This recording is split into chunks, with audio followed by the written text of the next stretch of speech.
Si Yoji ay isang piling especially iyan na naghahangad ng ordinaryong buhay. Kaya, nagtago siya sa isang paaralan na puro babae. Gayunpaman, nagbago ang lahat ng matuklasan niyang lahat ng mga babae ay mga babae na may problema sa tatay na gagawin ang lahat para lang makasesyon siya. Noong bata pa si Yoji, tinatrato siya ng kanyang ama na parang muebles at nakatuon sa kanyang nakababatang kapatid na babae, na ang mga pinta ay nakatulong sa kanya na mabuhay ng malaki. Gayunpaman, pagkatapos masawi sa isang trahedya, ang ama ni Yoji ay naging isang abusadong lasenggo na naglabas ng kanyang pagkadismaya sa kanilang ina. Kaya, napilitan si Yoji na ipadala siya pabalik sa lobby upang iligtas ito. Plano nilang tumakas ng kanyang ina ng magkasama, ngunit hindi na ito samipot sa istasyon ng tren dahil wala na siyang buhay. Ngayon ay isang ulila na, inampun siya ng isang lalaking may kainahinalang dating nagnenegosyo para sa kanyang ama at pinalaki upang maging isang bihasang hitman.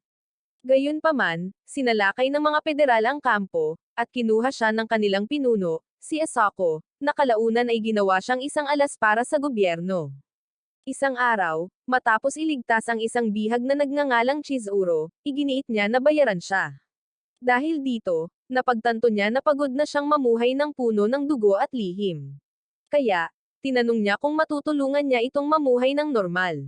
Pagkalipas ng 2 taon, sinundo siya ni Chizuru at dinala sa paaralan nito, ngunit napansin ni Yoji na parang isang ghost town ang paaralan. Inihayag ni Chizuru na 6 na estudyante lang ang mayroon sa paaralan, kasama na siya, kaya nagtanong siya kung ang paaralan ay isa pang lihim na organisasyon ng gobyerno. Tiniyak niya sa kanya na isa itong normal na paaralan, at ipinaalala sa kanya ang kanyang kahilingan na maranasan ang isang normal na buhay paaralan matapos sayangin ang kanyang pagsasanay sa kabataan sa kagubatan. Ipinaunawa niya sa kanya na ang paaralan ang pinakamalapit sa normal na mahahanap niya para sa isang hitman na tulad niya, at pumayag siyang masanay sa lugar. Kalaunan, dinala niya siya sa dorm ng mga estudyante, kung saan nakilala niya ang isang babae na nagngangalang Sachi na nakasuot ng maid costume nang ipakilala siya bilang class representative. Nagulat si Yoji at tinanong kung bakit siya nakadamit na parang kasambahay. Bilang tugon, ipinaliwanag ni Sachi na may humikayat sa kanya na manamit ng ganoon dahil mahilig siyang gawin ang mga gawaing bahay ng libre. Ang paliwanag niya ay nagpaisip sa kanya na ang babae ay madaling malinlang, ngunit magalang siyang hindi ito itinuro. Sumunod, dinala niya ito sa kanyang silid, kung saan isiniwalat niya na ito ang bagong pinuno ng dorm, ngunit alam ni Yoji na mahinahon niyang ginagawa siyang isang maluwalhating gwardya ng bilangguan. Habang pinagmamasdan niya ang lugar, napansin niya kung gaano kalinis ang lugar at pinuri si Sachi sa pagseryoso sa kanyang mga walang bayad na tungkulin bilang katulong. Kinabukasan, ginawa niya ang kanyang karaniwang gawain at sinubukang ihanda ang sarili sa isip para sa kanyang unang araw bilang isang normal na estudyante. Ang kanyang amo ay palaging isang perpeksyonista, at iyon ang itinuro sa kanya ng kanyang amo. Isa rin siyang babaeng may maraming pinagkalooban, kaya nahirapan siyang makitungo sa mga babaeng pinagpala ng Diyosa ng aset at umaasa siyang hindi siya makakasalubong ng isa. Gayunpaman, sa sandaling buksan niya ang pinto, nagulat siya sa isang reyna ng mapula ang buhok na nagngangalang Amani, dahilan para matambo ito sa kanyang mga aset. Bago pa niya matanong kung sino ito, isang babae na nagngangalang Makina ang sumugod sa kanila at sumisid sa sopa. Nang sundan siya ni Amani, lumapit si Yoji sa kanila at nagpakilala, dahilan para matigilan si Amani na parang kilala niya ang pangalan. Gayunpaman, mabilis siyang nakabawi at hinikayat ang mahiyain na si Makina na batiin si Yoji, at ginawa niya ito sa tonong kinakabahan. Kalaunan, pagdating ni Yoji sa paaralan, wala siyang nakitang tao at nagsimulang magtaka kung napaaga ba siyang pumasok. Pagdating sa klase, nakasalubong niya ang isang babaeng nagngangalang Mike Hero na nagpa-practice ng kanyang mga linya sa klase. Agad siyang nataranta nang matuklasan niyang may nanunood sa kanya, ngunit nagawa niyang makabawi sa kanyang kahinahunan at walang galang na nagtanong kung sino siya. Nang magpakilala na siya, nagsimula siyang umakto na parang isang babae na hindi maganda ang pagkakahulma, ngunit nahiya lamang nang nanatiling naka-poker face si Yoji. Sinubukan niyang ilihis ang atensyon nito mula sa kanyang pagpapakita ng kahihiyan sa pamamagitan ng pagkain ng ilang candy. Nang magpasya si Yoji na makisama sa pamamagitan ng pagtatanong kung ano ang kinakain niya, sinigawan siya ng babae na pakialaman ang kanyang negosyo. Sinabihan siya ni Yoji na kainin ito dahil masakit panoorin ang kanyang mahinang pag-arte, idinagdag na hindi rin nakakatulong ang kanyang murang pinaputi na buhok. Bagamat patuloy siyang sumisigaw na natural niyang buhok iyon, isiniwalat ni Yoji na gumugol siya ng maraming oras kasama ang mga Amerikanong blonde para malinlang ng kanyang pangkulay sa buhok sa Lazada. Nang maging maayos ang lahat, dumating ang iba pang mga babae para sa klase, at gayon din si Chizuru. Ngunit napansin ng babae na may isang estudyanteng nawawala. Kalaunan ng araw na iyon, habang inililibot ni Sachi si Yoji sa paaralan, tinanong niya ang tungkol kay Yumiko, ang babaeng lumiban sa klase. Biglang natarante si Sachi nang mabanggit niya ito.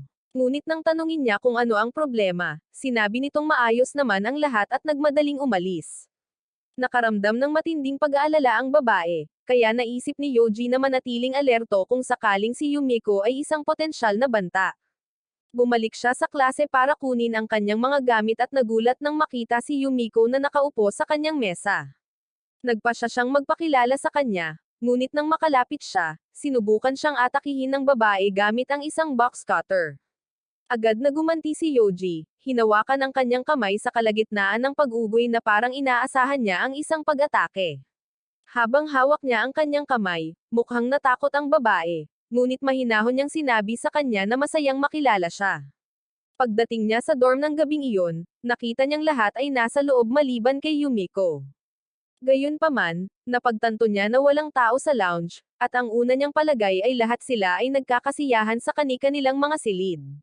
Napagdesisyonan niyang mas makabubuting huwag nang istorbohin ang kanilang ehersisyo sa kamay at sinubukang buksan ang pinto ng kanyang kwarto, ngunit natuklasan niyang may pumutol sa tape na inilagay niya para sa mga nanghihimasok. Noong una, inakala niyang kaaway ito, ngunit napagtanto niyang walang propesyonal ang makakaligtaan ang isang halatang bitag na ito. Gusto niyang gulatin ang nanghihimasok, ngunit sinalubong siya ng mga higanteng asset ni Amani na nakawala mula sa kanilang mga lalagyan. Sa hindi malamang dahilan, hindi sinubukan ng babae na magtakip at kinausap siya ng normal, na nagpapaisip sa kanya na hindi rin siya magaling tulad ng ibang mga babae. Nang balewalain niya ang pagkakataong bumuo ng plano at uminom, nagreklamo si Amani na hindi siya isang ginoo, kaya ipinaalala niya sa kanya na kanya ang kwarto. Pagkatapos magbihis, bigla niyang tinanong kung mayroon siyang ate, at sumagot si Yoji na nagkaroon siya nito noon. Nang banggitin niya ang pangalan ng kanyang kapatid, muling nag-ulo ang emosyon ni Amani. Gayunpaman, mabilis siyang nakabawi at sinimulan siyang asarin, ngunit si Yoji ay isa lamang monghe, kaya hindi siya nahulog sa kanyang mga panlilinlang. Nang tuluyan na siyang lumabas ng kwarto niya, naisip niya na wala pala siyang ekstrang susi sa kwarto niya, kaya napaisip siya kung paano siya nakapasok. Kasabay nito, nakatayo si Amani sa labas ng pinto niya na may hawak na panukit, at sinabi niya sa sarili na sa wakas ay natagpuan na niya ito. Nang gabing iyon, nakatanggap si Yoji ng tawag tungkol sa isang bagong trabaho, kaya't inilabas niya ang lalagyan ng kanyang sniper rifle mula sa ilalim ng kanyang kama bilang paghahanda. Pagkalipas ng ilang araw, sinubukan ni Yumiko na itulak si Yoji sa pasilyo ng paaralan, ngunit lumayo ito sa daan, at muntik na itong matamba. Dahil sa inis, tinanong niya kung paano nito nalaman na naiwasan niya ang kanyang atake, at sinabi ni Yoji sa kanya na binalaan siya ni Sukona. Gayunpaman, hindi pa rin nasisiraan ng loob ang babae at nanumpa na makukuha niya siya agad. Bilang tugon, sinabi ni Yoji sa kanya na hindi siya magmumukhang maganda sa kulay kahel. Tila naiinis si Yumiko sa kanyang matatag na titig, kaya umalis siya pagkatapos niyang balaan itong mag-ingat. Pagdating niya sa klase, nakiramay sina Amani at Sachi sa kanya dahil sa pagiging target ni Yumiko. Gayunpaman, sinabi ni Amani na siya mismo ang nagukay ng sarili niyang libingan sa pamamagitan ng paglapit sa Reyna ng Yelo. Ikinatwiran ni Yoji na hindi niya maaaring malaman na si Yumiko ay isang baliw sa pamamagitan lamang ng pagtingin sa kanya, ngunit sinabing hindi mahalaga kung ano paman. Habang nag-uusap sila, ginamit ni Amani ang mga paa ni Yoji para laruin ang mga paa niya, ngunit umakto itong parang walang napansin. Nang mapagtanto ni Sachi na may nangyayari, tumingin siya sa ilalim ng mesa, ngunit naibalik na ni Amani ang mga paa niya sa kanyang sapatos. Nang umayos siya ng pagkakatayo, inilipat ni Amani ang usapan sa buhay pag-ibig ni Yoji. Sinabi niya sa kanila na itinuring siya ng kanyang amo na hindi karapat-dapat para sa ehersisyong tinatawag na pag-ibig, na nagudyok kay Sachi na magtaka kung bakit niya kailangan ng isang amo. Kalaunan, habang pahinga, sinubukan ni Yoji na magbasa sa labas, ngunit hindi ito matiis ng nakapapasong init. Nang malapit na siyang tumigil, narinig niya ang hilik at lumingon upang makita si Makina na natutulog sa ilalim ng isang puno. Kahit narinig niya ang tunog nito, tiningnan pa rin ni Yoji ang pulso nito. Nang makumbinsi niyang buhay ito, inilagay niya ang mansanas nito sa kanyang katawan at umupo sa kabilang panig ng puno. Ilang sandali pa ang lumipas, nagising si Makina, kumagat sa mansanas nito, at naglakad palayo nang hindi pinapansin si Yoji. Nang makita kung gaano siya kawalang malay sa kanyang paligid, naging mausisa si Yoji at nagpas siyang sundan siya. Mula sa malayo, pinanood niya si Makina na nagpapakain sa palaisdaan sa hardin habang kinakausap ang sarili, at mula sa kanyang narinig, kumbinsido siyang sinusubukan ng babae na patabain ang mga ito para kainin. Bigla, napansin niya ang isang yulang at sinubukan itong hulihin gamit ang isang patpat. Pagkatapos ay nilapitan siya ni Yoji upang sabihin na mag-ingat, ngunit ang biglaang pagpapakita nito ay ikinatakot niya, dahilan para muntik na siyang lumangoy. Mabuti na lang at naabutan siya ni Yoji sa oras, at dahil sa kanyang kagaanan, tinanong niya ito kung kumain na ba ito. Nahihiya, hiniling ni Makina na ibaba, at nang gawin ito, nahihiyang nagpasalamat siya sa pagliligtas sa kanya at pagkatapos ay sinubukang lumayo. Gayunpaman, pinigilan siya ni Yoji at tinanong kung naaalala niya ang pangalan nito dahil hindi niya ito nasabi. Kinumpirma ni Makina na naaalala niya, ngunit ipinaliwanag na hindi siya komportable na tawagin ito sa ganoong paraan. Pagkatapos ay sinabi sa kanya ni Yoji na malaya siyang tawagin ito ng kahit anong gusto niya, at tuwang-tuwa ang babae na tinawag itong Anichan. Matapos tanggapin ang kanyang bagong titulo, tinulungan ni Yoji si Makina na hulihin ang yulang sa lawa at sinabihan siya na kung papakainin niya ito ng pagkain na naglalaman ng keratin, ito ay magiging asul. Labis na nainteresado si Makina dito kaya't ipinahayag niya na susubukan niya ito. Bago umalis, pinasalamatan niya si Yoji sa pagsama sa kanya at ibinigay dito ang kanyang kalahating kinain na mansanas bilang tanda ng pasasalamat. Samantala, si Yumiko ay nasa bubong at pinapanood si Yoji, at hindi siya masyadong natuwa. Naalala rin niya ang pagharap kay Chizuru tungkol sa desisyon niyang payagan si Yoji na mag-enroll sa akademya. Tiniyak sa kanya ni Chizuru na hindi nakakapinsala si Yoji, ngunit kumbinsido si Yumiko na si Yoji ay isang masamang tao. Dahil doon, gumugol siya ng maraming oras at pera sa pag-uusisa sa nakaraan ni Yoji ngunit wala siyang nakitang anumang bagay na nasa salat. Lalo lamang siyang naghinala dahil naniniwala siyang walang sino man ang may malinis na nakaraan. Sa kasalukuyan, nangako siyang hindi niya ito tatanggapin bilang miyembro ng paaralan at lumayo. Kinabukasan, sinubukan muli ni Yumiko na atakihin si Yoji, ngunit umiwas ito at patuloy na umiiwas sa kanya hanggang sa siya ay natisod at natamba, na naglantad sa kanyang mga aset. Natawa si Mike Hero nang makita ito, ngunit dahil hindi niya nagawang takpan ang kanyang reaksyon, binigyan siya ni Yumiko ng nakakatakot na tingin. Agad siyang tumingin sa iba para humingi ng tulong, para lamang matuklasan na lahat sila ay nagkukunwaring gumagawa ng ibang bagay. Nang makaalis si Yumiko, sinabi ni Makina kay Chizuru na inaabangan niya ang kanyang pagpaslang, na naging dahilan upang mataranta ang babae. Kalaunan, dumaan si Yoji sa opisina ni Chizuru para makipag-usap, at sinabi sa kanya ng mababang babae na ganoon ang kinikilos ni Yumiko sa kanya dahil sa tingin niya ay kainahinala ito.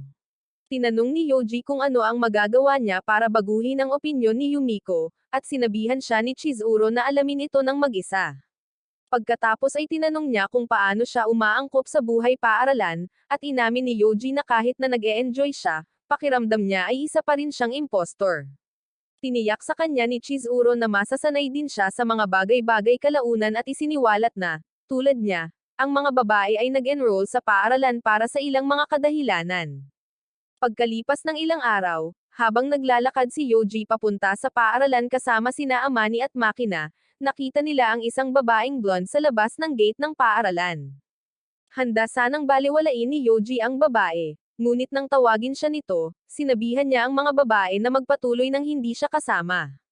Ang blonde na ito ay pinangalan ng Jolia, at siya ang handler ni Yoji. Sinabi niya na pumunta siya rito para makita kung paano siya umaangkop sa buhay paaralan at para balaan itong huwag mabunyag ang kanyang sekreto. Sinabi sa kanya ni Yoji na hindi niya kailangang ipaalala sa kanya, kaya sumakay siya sa kanyang kotse at umalis na parang nag-audition para sa Fast X Part 6. Nang mahuli sa klase si Yoji, tinanong ni Amani kung sino si Jolia, at sinabi niya rito na ito ang kanyang superior mula sa kanyang part-time na trabaho. Dahil sa pagkaintriga, tinanong ni Amani kung tungkol saan ang kanyang trabaho, at sinabi niya rito na isa siyang tagalinis, sadyang hindi isinama kung anong uri ng paglilinis ang ginagawa niya. Hindi nasiyahan, patuloy na nagtanong si Amani tungkol kay Jolia, gustong malaman kung may relasyon ba si Yoji sa kanya sa labas ng trabaho. Sinabi ni Yoji sa kanya na hindi niya nililigawan si Jolia, ngunit kumbinsido si Amani, kaya tinanong niya kung ano ang ginagawa nito bago lumipat sa kanilang paaralan. Sumagot si Yoji na nabubuhay ito sa kanyang buhay, at nang lumapit ang babae, naging responsibilidad na siya ni Jolia dahil magkaibigan na silang dalawa. Hindi makapaniwala si Amani na isa itong taunang lalaki, ngunit nakahinga siya ng maluwag na wala itong opisyal na kasintahan. Nang gabing iyon, nang bumalik si Yoji sa dorm, palihim siyang sinugod ni Yumiko at sinubukang atakihin muli. Mabilis na nahawakan ni Yoji ang kanyang kamay, napilitan siyang ihulog ang box cutter. Hindi maganda ang tingin sa mga mata nito, kaya nang bitawan niya ang kamay nito, maingat na umatras si Yumiko. Pagkatapos ay kinuha niya ang pamutol ng kahon at sinabihan itong maaari itong patuloy na obserbahan siya dahil gusto nitong patunayan na hindi ito ang kaaway nito. Gayunpaman, kung matuklasan niya na isa nga itong masamang tao, malaya siyang tigil na aatakihin ito. Ayos lang kay Yumiko ito at nangako siyang aalamin niya ang itinatago nito sa hinaharap. Isang araw, pagbalik ni Yoji sa dorm mula sa kanyang morning jogging, nasaksihan niya si Amani na pumasok sa kanyang kwarto. Dahil sa kuryusidad niya, tahimik siyang sumunod sa kanya at nagulat nang makita ang babaeng ito na inaamoy ang kanyang mga damit na parang isang nakakatakot na stalker. Pagkatapos ay nagpatuloy siya sa pag-amoy ng kanyang mga kumot, at nang mahumaling siya, nagsimula siyang umakto na parang naroon ang lalaki at nakikipagsesyon sa kanya. Sa puntong iyon, sapat na ang nakita ni Yoji, kaya ipinaalam niya ang kanyang presensya sa pamamagitan ng paglalakad papunta sa refrigerator at labis na nahiya si Amani. Kalaunan, habang oras ng klase, nag-alok si Sachi na bumili ng inumin para sa lahat, at sinabi ni Yoji na gusto niya ng uncarbonated drink. Dahil doon, sinabi ni Makina na gusto niya ng uncarbonated milk, ngunit sinabi sa kanya ni Sachi na walang ganoong bagay. Pagkaalis ni Sachi, itinuro ni Amani na ginagaya ni Makina ang lahat ng sinabi at ginawa ni Yoji sa mga nakaraang araw. Sumang-ayon si Mike Hero ngunit sinabing hindi naman ito pangkaraniwan, dahil ang babae ay palaging madaling maimpluwensyahan. Ikinatwiran ni Amani na hindi ito isang isyo noon dahil mga normal na bagay lamang ang natutunan niya, gayunpaman, kay Yoji, natuto siyang maging mayabang at mapagmataas. Tila ipinagmamalaki ito ni Yoji, ngunit sinabihan niya si Makina na bantayan ang kanyang tono sa mga babae, at pumayag naman ito. Habang patuloy na nag-uusap ang grupo, ipinaalala ng Miss Party Pooper na si Yumiko kina Amani at Makina na kailangan nilang maghanda para sa klase sa hapon. Kaagad pagkatapos, parehong nagmadaling lumabas ang mga babae, at nagkomento si Yoji kung gaano kapayapa ngayon na hindi na tumatahol si Amani. Sinabi sa kanya ni Yumiko na si Amani ay dating mahiyain at antisocial. Gayunpaman, nagbago siya matapos makaligtas sa isang traumatikong aksidente. Nagulat si Yoji nang marinig ito, ngunit hindi na siya nagtanong pa dahil alam niyang walang sasabihin si Yumiko. Maya-maya, bumalik sina Amani at Makina, at nagulat si Amani nang makitang hindi pa bumabalik si Sachi. Nang tawagan niya ito, isiniwalat ng kinatawan ng klase na nasa istasyon siya ng tren at naghihintay ng susunod na tren papuntang Hokkaido. Tila, nagpasya siyang kumuha ng sariwang gatas mula kay Makina at gusto niya itong makuha ng direkta mula sa pinagmumulan nito. Habang sinasabi ni Amani kay Sachi na bumalik sa paaralan, bumulong si Yumiko na walang kahit isang normal na tao sa klaseng iyon. Maya-maya, lumabas si Yoji para magbasa ngunit naaga ang atensyon ni Mike Hero, na tila may masasayang tunog. Nagtago siya sa mga palumpong para sorpresahin ito, ngunit nagulat na lang nang makita niyang naglalaro ito sa isang pusa, hindi isang lihim na kasintahan gaya ng inaakala niya. Ipinaliwanag ni Mike Hero na sinundan siya ng pusa roon at hindi siya iiwan kahit ilang beses niya itong itaboy. Sa halip na mag-alok ng solusyon, sinubukan ni Yoji na umalis, ngunit nagmakaawa si Mike Hero na tulungan siya. Dahil hindi niya napigilan ang sigaw ng isang desperadong talunan, sinabi niya rito na kinasusuklaman ng mga pusa ang amoy ng citrus. Agad na isiniwalat ni Mike Hero na ang kanyang shampoo ay amoy suha, kaya sinabi niya rito na ang buhok nito ang kanyang sandata. Sa utos nito, sinimula ni Mike Hero na haplusan ang kanyang buhok pabalik-balik, ngunit hindi ito gumana.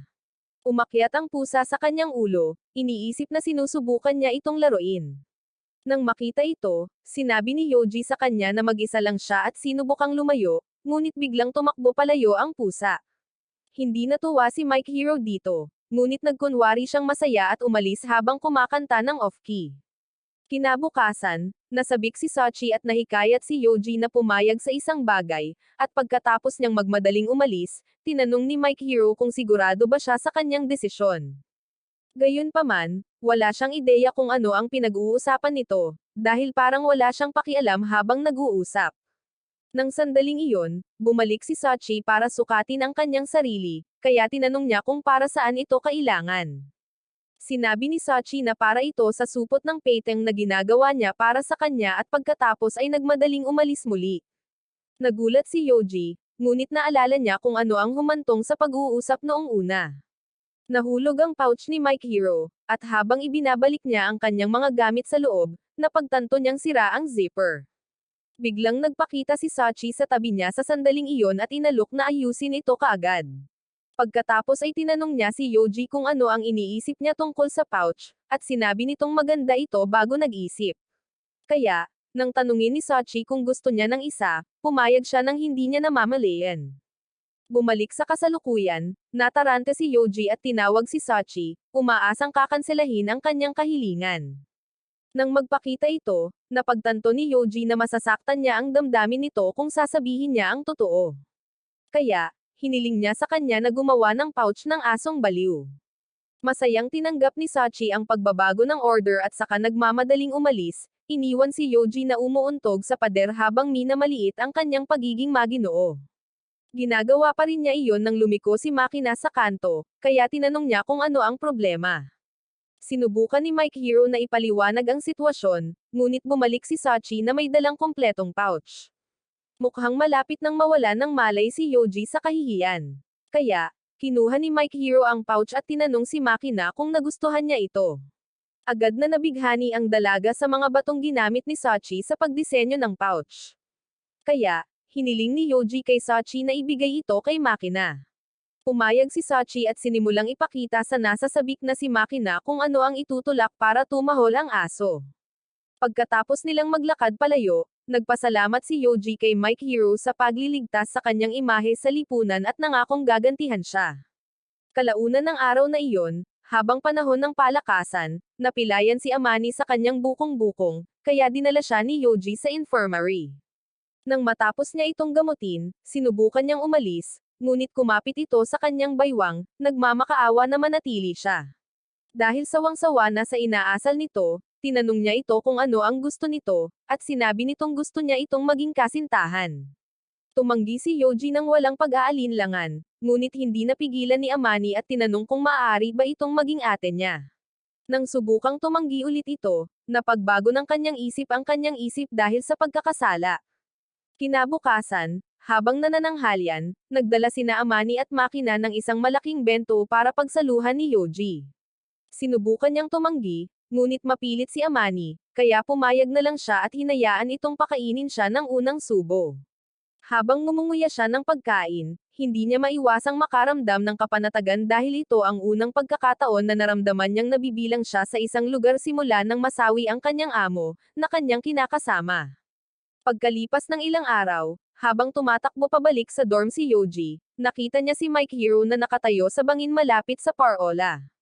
Dahil sa kuryosidad, nilapitan niya ito, at sinabi nito na naroon siya at hinahangaan ang dagat dahil pakiramdam niya ay maliit lang ang mga problema niya. Nang magsimula siyang maging pilosopo, lumapit sa kanya ang ang kasama niya noong isang araw, dahilan para maniwala si Yoji na pumunta siya roon dahil doon, ngunit itinanggi niya ito. Kalaunan, nagkasama silang umupo, at biglang nag-usap si Mike Hero tungkol sa kasawian at sinabi kay Yoji na gusto niyang ilibing siya nito sa bangin na iyon kung sakaling masawi ito.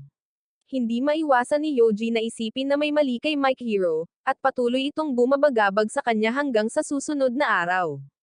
Gayunpaman, nakalimutan niya ang lahat tungkol sa problema nang mapansin niyang umiinom si Mike Hero ng inuming may bitamina C.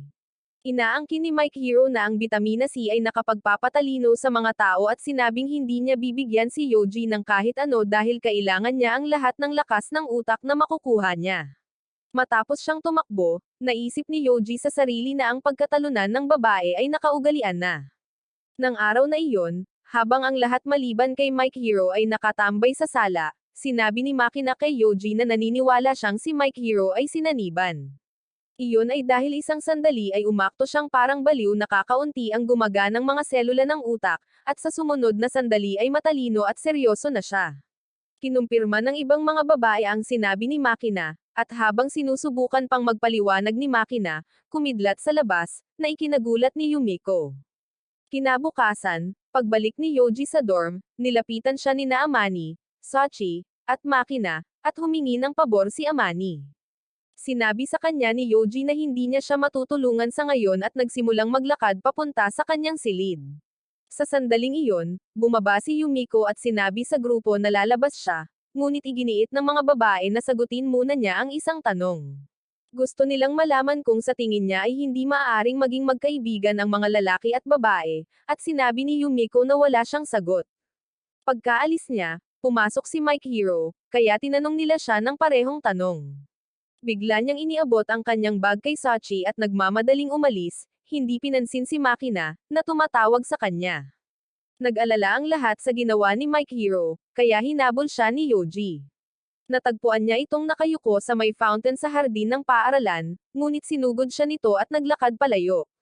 Sa hindi malamang dahilan, naramdaman ni Yoji na hindi niya dapat itong iwanang mag-isa. Sinundan niya ito hanggang sa bangin, at nang lumingon ito, naramdaman ni Yoji na may kakaiba sa kanya. Madali niya itong nakumpirma nang may sinabi itong matalino, kaya tinanong niya kung sino ito. Sinabihan siya ni Mike Hero, or mas tamang sabihin na Mike Hero to, na huwag mag-alala at pagkatapos ay nagsimulang magsalita tungkol sa kasawian. Hindi maintindihan ni Yoji kung bakit siya ganoon, at ang babae sa harap niya ay patuloy na nagsasalita ng mga bagtong.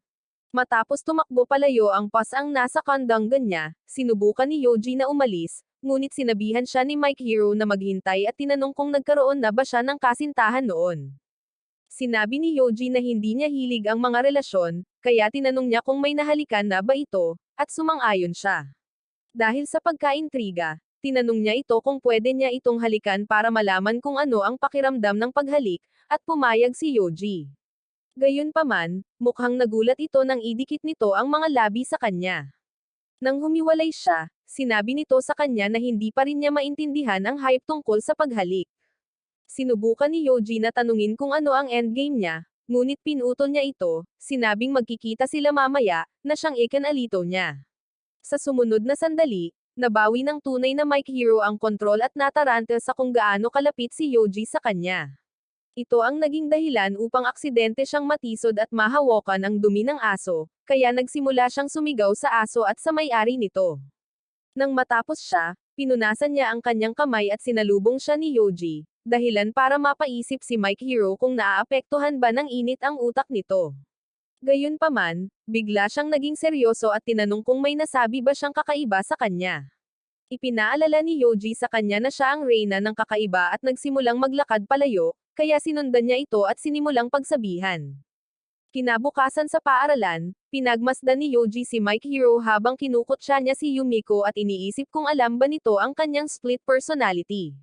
Matapos tapikin ni Yumiko ang noo ni Mike Hero at maglakad palayo, nilapitan ni Mike Hero si Yoji, ngunit sinabi nito sa kanya na may pupuntahan siya.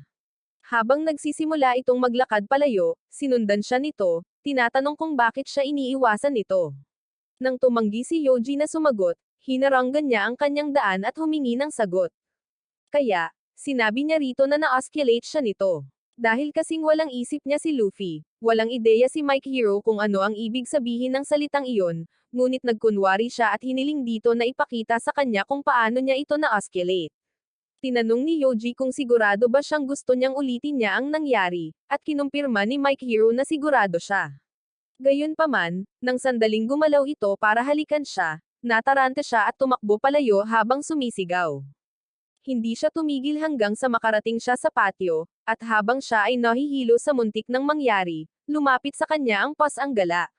Wala sa mood maglaro si Mike Hero, kaya tumakbo siya palayo. Gayunpaman, pinagsisihan niya ito sa huling sandali at sinubukan itong tawagan pabalik. Sa kasamaang palad, hindi siya pinansin nito, kaya hinanap niya ito para bigyan ng mga treat bilang tanda ng kanyang paghingi ng tawad. Nang lumabas si Yoji at makita siya, inalok niya itong tulungan, ngunit hindi nila ito mahanap. Kahit na matapos pumunta sa bangin, tiniyak ni Yoji kay Mike Hero na babalik ang pusa kapag gusto na nito. At habang nagsisimula silang maglakad papunta sa dorm, may nakakuha ng kanyang atensyon. Hiniling ni Yoji kay Mike Hero na magpatuloy nang hindi siya kasama, at nang tingnan niya ito, natuklasan niyang ito ang pusa. May nakasagasa nito at iniwan itong masawi, at sa kasamaang palad, nakita ito ni Mike Hero dahil sinundan niya si Yoji. Nang magsimula siyang magpanik, sinubukan ni Yoji na pakalmayan siya, ngunit hindi siya pinakinggan ng babae. Dahil wala siyang magawa, tumakbo siya sa gitna ng kalsada at pinilit na ihinto ang taxi. Nakalulungkot, nasawi ang pusa habang papunta sila sa ospital, at umiyak si Mike Hero. Nang gabing iyon, nang puntahan ni Yoji si Mike Hero sa kanyang silid upang tingnan kung nasaan siya, natuklasan niyang na-overdose ito sa mga table tasks. Pagkatapos ay isinugod niya ito sa infirmary, at tiniyak sa kanya ni Chizuru na magiging maayos ang kanyang kalagayan. Kinabukasan, nang buksan ni Yoji ang kanyang pinto, nadatnan niya si Mike Hero na naghihintay sa kanya. Kaya, tinanong niya kung kumusta ang kanyang pakiramdam. Tiniyak sa kanya ni Mike Hero na maayos ang kanyang kalagayan at sinimulan pa niyang gawin ang kanyang mga kakaibang pose para patunayan ito. Sakto lang, dumating si Sachi at tinanong kung kumusta na siya dahil sinabi sa kanila ni Yoji na may sipon si Mike Hero. Inulit ni Mike Hero ang sinabi niya kay Yoji, at sinabi ni Sachi na nakahinga siya ng maluwag nang marinig iyon. Hindi nagtagal ay sumama sina Amani at Makina sa tatlo, at nagsimulang magmakaawa si Makina kay Yoji na makipaglaro sa kanya ng shadow tag. Halos hindi na sinulyapan ni Yoji si Makina bago ibinalik ang kanyang atensyon kay Mike Hero, nakausap ni Sachi. Kalaunan ng araw na iyon, nakita ni Yoji si Mike Hero sa bubong at sinabi rito na alam niyang si Mike Hero B ito. Nang tanungin niya kung nasaan ang tunay na Mike Hero, sinabi nitong wala na ito magpakailanman at umalis na. Nang gabing iyon, pumunta si Sachi kay Yoji dala ang isang kahon na ibinigay sa kanya ni Mike Hero. Sinabi niya na inutusan siya ni Mike Hero na huwag ibalik ang kahon sa kanya sa anumang pagkakataon at hindi niya alam kung ano ang nasa loob. Nang tangkain niyang makitang nakabukas ang kahon kanina, napagtanto niyang lumalagpas na siya sa kanyang mga hangganan at nagpas siyang dalhin ito sa kanya. Dahil naunawaan ang kanyang problema, nangako si Yoji na itatago ang kahon. Gayunpaman, pagkaalis ni Sachi, binuksan niya ang kandado at nagulat sa nakita niya sa loob ng kahon. Kalaunan, pinuntahan niya si Mike Hero B at ipinakita sa kanya ang tala-arawan na nasa loob ng kahon. Lumabas na alam ni Mike Hero ang kanyang pangalawang personalidad dahil nakuha niya ito pagkatapos sumailalim sa isang heart transplant. Dahil hindi na kailangang magpanggap, isiniwalat ni Mike Hero B na sinubukan niyang kumbensihin si Mike Hero na kontrolin muli ang kanyang katawan, ngunit tumanggi siya. Labis siyang nasaktan ng pagkasawi ng pusa, kaya naniniwala siya na kung mananatili siya sa kailaliman, hindi na siya mawawalan ng isa pang mahal sa buhay. Matapos makinig sa sasabihin ni Mike Hero B, tinanong ni Yoji kung handa ba siyang pabalikan si Mike Hero A, at sinabi niyang nasiyahan siya sa kanyang sagot. Kinuha nito ang candy ni Mike Hero mula sa kanyang bulsa. Lumabas na mga tableta pala ang mga ito, at iniinom niya ito para pigilan si Mike Hero B. Naniniwala siyang kung iinuman ito ni Mike Hero, babalik ang tunay na Mike Hero. Sinubukan ni Mike Hero B na tumanggi, ngunit pinilit siya ni Yoji na inumin ang mga tableta at itinulak siya sa kanyang kama para maiwasang masaktan ang sarili. Pagkalipas ng ilang segundo, bumalik ang tunay na Mike Hero, kaya tinanong ni Yoji kung ano ang gusto niya. Nagsimulang umiyak si Mike Hero at sinabi sa kanya na ayaw niyang patuloy na mabuhay sa isang mundo kung saan maaari niyang mawala ang mga taong pinapahalagahan niya anumang oras. Nang matapos siyang magsalita, nawalan siya ng malay, kaya nangako si Yoji na tutulungan siyang masawi. Kalaunan, nang magising si Mike Hero, natuklasan niyang hindi siya makagalaw at nakakulong sa loob ng isang kabaong. Si Yoji, na nakatayo sa labas, ay isiniwalat na tinurukan niya siya ng isang malakas na dosis ng pagre-relax ng kalamnan. Gayunpaman, tiniyak niya sa kanya na malapit na itong mawala. Ang tanging problema lang ay hindi siya makakalabas, dahil ililibing siya nito ng buhay sa napili niyang libingan. Habang sinisimulan niyang magpala ng lupa sa kabaong, naalala ni Mike Hero ang kanyang nakaraan nang pumunta siya sa rooftop ng kanyang paaralan at nakita ang isang babae na malapit nang tumalon, kaya sinigawan niya ito. Mabilis na kumapit ang babae sa rehas at tiningnan si Mike Hero nang may pagtataka habang nagsisimula itong umiyak. Kalaunan, magkatabi silang umupo sa kabilang panig ng rehas. At nang panasa ni Mike Hero ang kanyang mga luha, sinabi niya sa isa pang babae ang kanyang pangalan, at nagtawanan sila. Pagkatapos ng araw na iyon, naging magkaibigan ang mga babae at ginawa ang lahat ng magkasama. Sa kasamaang palad, tumalon pa rin ang isa pang babae hanggang sa masawi siya pagkaraan ng ilang panahon, at ang pagkabigla ay naging sanhi ng atake sa puso ni Mike Hero. Bilang resulta, siya ay inilipad patungong Estados Unidos para sa isang emergency heart transplant. Gayunpaman, hindi na nasanay si Mike Hero sa kanyang bagong puso, at lalong lumala ang mga bagay nang marinig niya ang boses ng kanyang donor sa kanyang ulo. Dahil hindi na niya matiis ang pagpapahirap, sinubukan niyang wakasan ang kanyang buhay at ipinadala sa isang rehabilitation clinic. Isang araw, nadapa siya habang nasa therapy at nagtawanan ang ibang mga pasyente. Gayunpaman, sa halip na magalit, nagpa siya si Mike Hero na maging kanilang hindi opisyal na komedyante. Mula roon, nagtapos siya sa pagiging isang pekeng sondir at inaayos ang sarili upang umangkop sa papel ng isang taong gusto ng lahat. Biglang naglaho ang alaalang iyon, at natagpuan niya ang kanyang sarili sa isang bangin kasama ang kanyang yumaong kaibigan.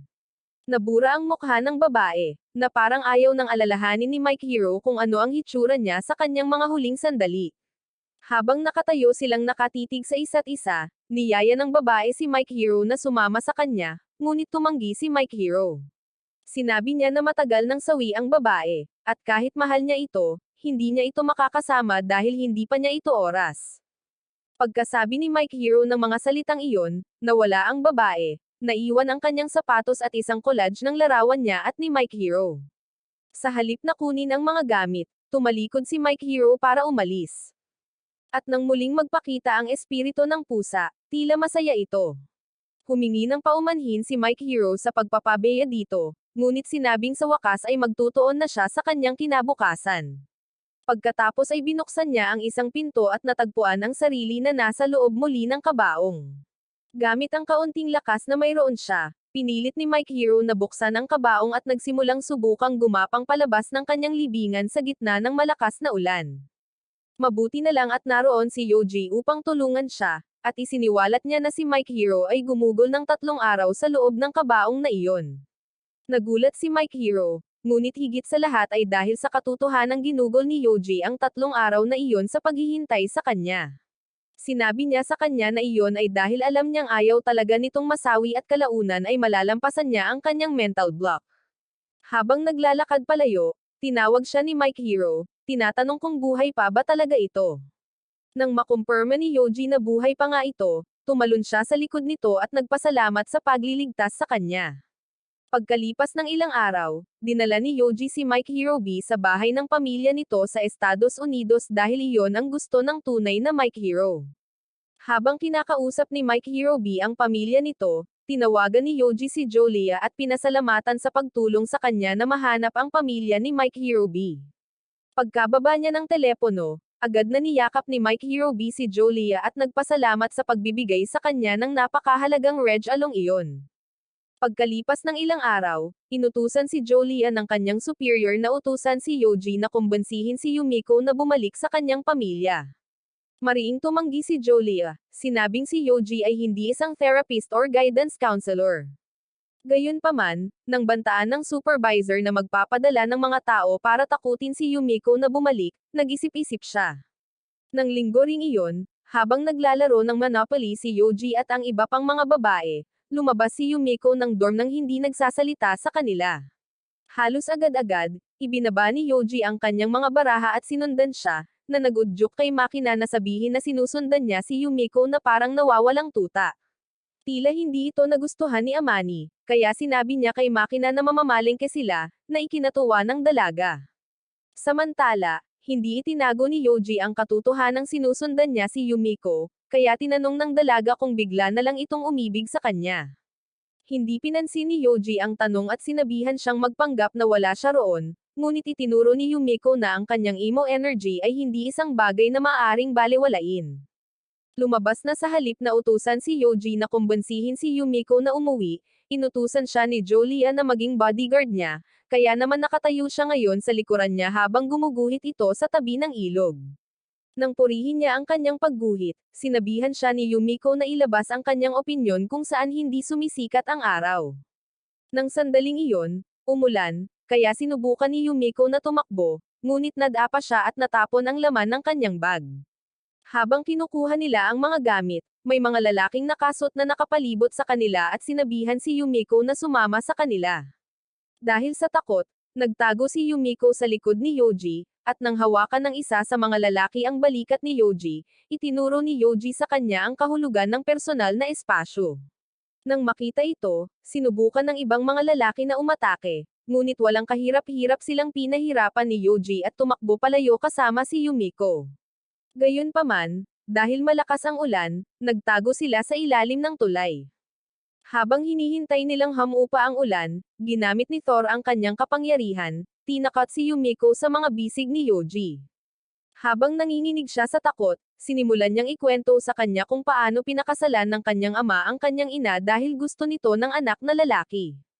Gayunpaman, nakakuha siya ng anak na babae, at dahil natural na mahina ang katawan ng kanyang ina, hindi na siya muling mabuntis. Sa huli, nagkasakit ng malubha ang babae at na-confine sa ospital. Dinadalaw siya ni Yumiko araw-araw, ngunit isang araw, sinabi sa kanya ng babae na mas maganda sana kung lalaki siya. Nasaktan, tumakbo palabas ng ospital si Yumiko at hindi tumigil sa pagtakbo hanggang sa nanghina ang kanyang mga binti. Habang umiiyak siya, ikinalungkot niya ang kanyang kasawian, sinasabing hindi niya hiniling na ipanganak. Sa gitna ng matinding galit, nakita niya ang kanyang box cutter, at walang pag-aalinlangan, dinampot niya ito at ginupit ang kanyang buhok. Pagkatapos noon, nanganak ang kabit ng kanyang ama ng isang lalaki, at nang marinig ito ng ina ni Yumiko, itinigil ng babae ang kanyang subscription sa pamumuhay. Gayunpaman, nagkasakit at nasawi ang bagong tagapagmana, kaya nagpa siya ang kanyang ama na panahon na para simulan niyang sanayin ang babae upang pamahalaan ang kanyang kumpanya. Ito ang nagtulak sa mga tao na pag-usapan siya ng negatibo, na nagtulak sa kanya na maging mas sarado. Isang araw, pinutol niya ang kanyang kaklase matapos marinig ang pang-aasar ng babae, at nang malaman ito ng kanyang ama, nagbukas ito ng isang bagong paaralan upang itago siya. Nang matapos niyang ikwento ang kanyang kwento, humingi siya ng tawad kay Yoji para sa trauma na idinulot sa kanya. Sinabi niya sa kanya na wala siyang pakialam at pagkatapos ay umalis dahil tumigil na ang ulan. Kalaunan, iniulat ng mga bodyguard ang ginawa sa kanila ni Yoji sa ama ni Yumiko, at nagalit ang lalaki. Agad niyang tinawagan si Chizuru at inutusang paalisin si Yoji, ngunit tumanggi ito, na lalong ikinagalit niya. Kaya, ipinahayag niya na ipapadala niya si Yumiko sa ibang bansa at isasara ang paaralan. Nang marinig ito ni Yumiko, padabog siyang lumabas ng opisina ni Chizuru at nagkulong sa kanyang silid dormitoryo. Nang magsimulang magmakaawa ang iba na magbukas ng kanyang usapan, huminto ang kanyang ama sa dorm kasama ang kanyang mga tauhan at inutusan si Yumiko na sumama sa kanya. Agad na lumabas si Yoji upang kausapin ang lalaki, at sinabi nito sa kanya na hindi niya hahayaang isama niya si Yumiko. Hindi rin naman nalalayo si Chizuru, at nang sinubukan niyang kontrolin ang kanyang sitwasyon, pinutol siya ng matandang lalaki ni Yumiko at nagsimulang magreklamo. Dahil sa inis, sinabihan siya ni Mike Hero na lagyan ito ng aspili at umalis sa paaralan, na nag-udyok sa lalaki na tanungin si Chizuru kung nagpapalaki ba siya ng mga hulagan. Nang sandaling iyon, lumabas si Yumiko mula sa gusali at sinabi sa kanyang ama na pipiliin niya ang mga tinatawag na mga hooligan kaysa sa kanya anumang araw. Nang makita siya ng ama ni Yumiko, inutusan ng kanyang ama ang kanyang mga tauhan na hulihin siya, ngunit biglang bumunot ng baril si Yumiko at pinaputukan sila, na ikinagulat ng lahat. Nangako siya sa kanyang ama na ang susunod na bala ay ililibing sa isang tao kung hindi siya authorized at ang kanyang mga tauhan, kaya napilitan siyang tumawag ng mga reinforcement. Pagkatapos ay nagbarikada si Yumiko at ang iba pa sa loob ng dorm, tumatangging sumunod sa mga hinihingi ng kanyang ama. Nang magpaputok siya ng isa pang bala sa kanila, tinawag siya ng kanyang ama, sinasabing ang lahat ng ginawa niya ay para sa kanya. Ikinatuwiran ni Yumiko na wala siyang pakialam sa kanya or sa kanyang ina, kaya nagalit siya at nagsimulang lumapit sa kanya. Sinabihan siya ni Yumiko na manatili sa likod, ngunit hindi siya nakinig, kaya pinaputukan siya nito sa balikat. Nang subukang magpaputok muli, natuklasan niyang naubusan na siya ng bala. Kaagad, inutusan ni Jolia ang kanyang mga tauhan na pumasok at dinasarmahan si Yumiko. Walang pakialam, si Yumiko ay naglabas ng granada at, habang may luha sa kanyang mga mata, sinabihan ang kanyang ama na magpatuloy sa pamumuhay na parang hindi siya kailanman umiral. Matapos sumabog ang granada, ang ama ni Yumiko ay nagmamadaling pumasok sa dorm, umaasa at nagdarasal na maayos si Yumiko, ngunit ang natagpuan niya ay ang walang buhay nitong katawan. Habang nagsisimula siyang sumigaw at umiyak, inutusan ni Jolia ang kanyang mga tauhan na dalhin siya sa ospital. Pagkalipas ng ilang araw, kinausap ni Yoji ang ama ni Yumiko sa kanyang puntod at tinanong kung bakit niya iniwang bukas ang paaralan. Bilang tugon, ipinakita sa kanya ng lalaki ang sulat na iniwan ni Yumiko, hinihiling sa kanyang ama na panatilihing bukas ang paaralan, kahit na gawin niya iyon. Sinabi niya na iyon ang una at huling bagay na hiniling ni Yumiko sa kanya, kaya hindi niya ito matatanggihan dahil nabigo na niya ito bilang isang ama. Bago umalis, pinasalamatan niya si Yumiko sa pagiging anak niya at sinabing ipinagmamalaki niya ito. Hindi niya alam, nagtatago si Yumiko sa likod ng isang puno, at narinig niya ang lahat ng sinabi niya. Kalaunan, pinuntahan ni Yoji si Jolia, at nabunyag na si Yoji pala ang nakaisip ng pekeng planong pagpaslang. Nang araw na iyon, sa ilalim ng tulay, napansin niyang pinapanood pa rin sila ng mga tauhan ng ama ni Yumiko, kaya palihim niyang ipinakita kay Yumiko ang isang sulat kung saan nangakong tutulungan siya. Ang baril na ginamit niya laban sa kanyang ama ay may isang totoong bala, na pinaputok ni Yumiko bilang babala. Ang bala na tumama sa kanyang ama ay pinaputok ng sniper rifle ni Yoji, at ang bangkay na nakita ng lahat pagkatapos ng pagsabog ay peke. Sa kasalukuyan, sinabi ni Jolia na nakuha na nila ang lahat ng kuha ng kamera sa lugar, kaya walang makakakita kung susuriin nila. Pagkatapos ay ibinigay niya kay Yumiko ang kanyang bagong form sa pagpaparehistro ng pamilya at binalaan siyang humiga muna sandali. Kinabukasan, pumunta muli si Yumiko sa pampang ng ilog para gumuhit, at kahit hindi niya kailangan, sinundan siya ni Yoji. Habang nagtatrabaho siya, sinabi niya sa kanya na iba ang hitsura niya, at ngumiti lang si Yumiko sa pasasalamat. Nang sumunod na linggo, habang nanonood ng telebisyon sina Makina at Sachi, sinabi ni Makina kay Sachi na dapat nilang subukang magbilang hanggang 10,000 sa loob ng bathtub dahil may nabanggit din ang presenter. Nakakagulat, literal na kinuha ni Sachi ang kanyang mga salita at umupo sa bathtub habang nagbibilang hanggang sa siya ay nawalan ng malay. Mabuti na lang at natagpuan siya ng iba at inalagaan siya sa kanyang kwarto.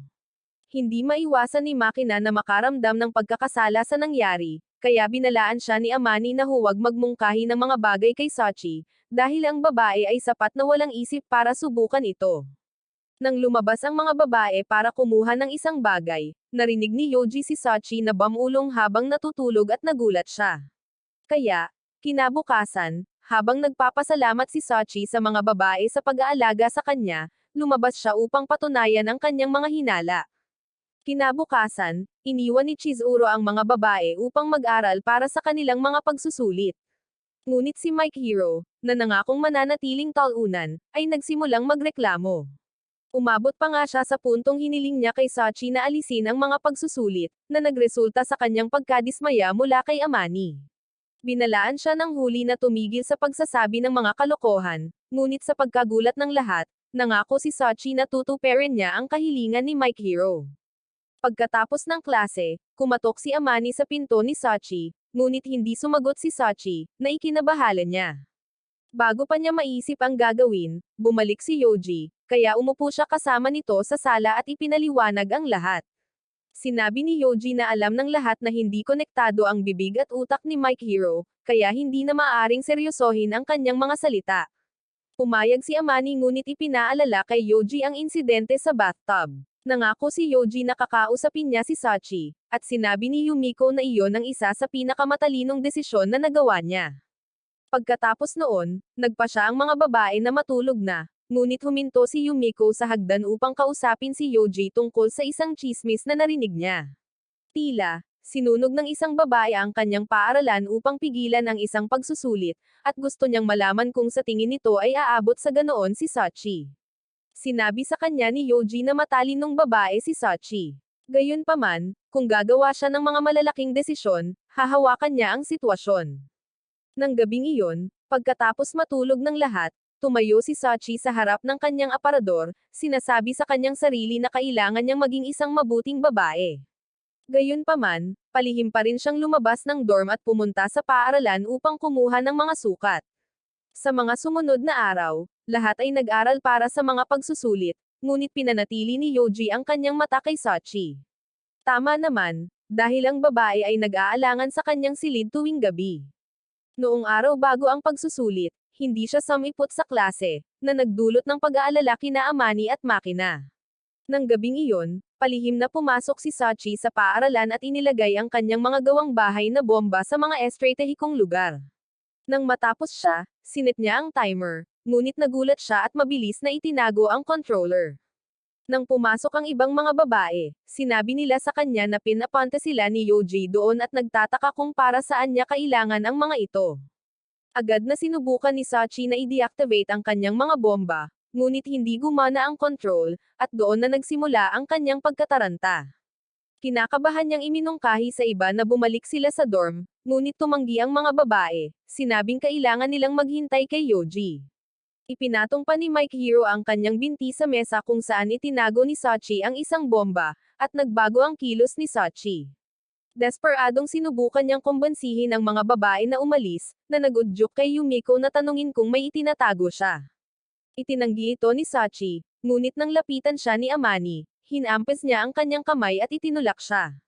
Nang makita ito, nagsimulang magtanong ang iba kung maayos ba ang pakiramdam niya, ngunit hindi sumagot si Sachi at patuloy na iginiit na lumabas silang lahat. Nang sinubukan ni Mike Hero na bumaba sa mesang inuupuan niya, aksidenteng nasipa ng dalaga ang mesang naglalaman ng bomba at kahit papaano ay natamba ang ilan pang mga mesa bago tumama ang ulo niya sa tabla. Ang maliit na aksidente niya ang nagbigay daan kay Sachi na itago ang bomba gamit ang kanyang katawan, ngunit patuloy pa rin siyang sumisigaw sa iba na umalis dahil malapit nang sumabog ang bomba. Nakakagulat na hindi ito nangyari. At sa sumunod na sandali, pumasok si Yoji sa silid-aralan. Pinasalamatan niya ang mga babae sa pagpunta sa kanyang biglaang pagpupulong, ngunit pagkatapos ay hiniling niya sa kanila na bumalik sa mga dorm, sinabing susunod siya pagkatapos niyang mag-asikaso kay Sachi.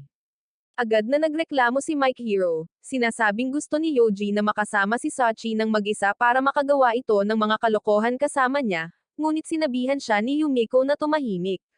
Pagkaalis ng mga babae, isiniwalat ni Yoji kay Sachi na pinakialaman niya ang bomba. Labis ang gulat at ginhawa ng babae kaya't nabasa siya ng mag-isa, kaya binigyan niya ito ng kaunting privacy para magpalit. Nang matapos siya, sinabi niya rito na nakapunta na siya sa bayan nito, at tinanong ni Sachi kung naalala na ba niya ito sa wakas. Lumabas na noong bata pa siya, walang oras ang mga magulang niya para sa kanya, kaya ginugol niya ang oras sa palaruan. Isang araw, nakilala niya si Yoji, at nagkasundo ang dalawa dahil sa kanilang kalungkutan. Gayunpaman, sa paglipas ng panahon, tumigil na si Yoji sa pagbisita sa parke. Noong kaarawan niya, sinabi sa kanya ng mga magulang niya na nagbakasyon sila sa trabaho para makasama siya buong araw, ngunit nagalit si Sachi. Naramdaman niya na hindi patas sa kanila na subukang makipag-ayos sa kanya ng ganoon at nagmadaling lumabas ng bahay. Pagkatapos niyang umupo sa palaruan ng ilang oras ay sa kanya lang napagtanto kung gaano siya kawalang katwiran. Nang magdesisyon siyang umuwi, Narinig niya ang pagtawag sa kanya ng kanyang mga magulang, kaya nagmadali siyang salubungin sila. Sa kasamaang palad, nasagasaan sila ng isang truck sa harap mismo ng kanyang mga mata, at ang pagkabigla ay naging dahilan ng kanyang pagkahimatay. Nakoma ang kanyang ina, ngunit hindi nakaligtas ang kanyang ama. Sa kasalukuyan, sinisi ni Sachi ang kanyang sarili sa nangyari sa kanyang mga magulang at sinabing iyon ang dahilan kung bakit siya nangakong palaging susundin ang sinabi sa kanya.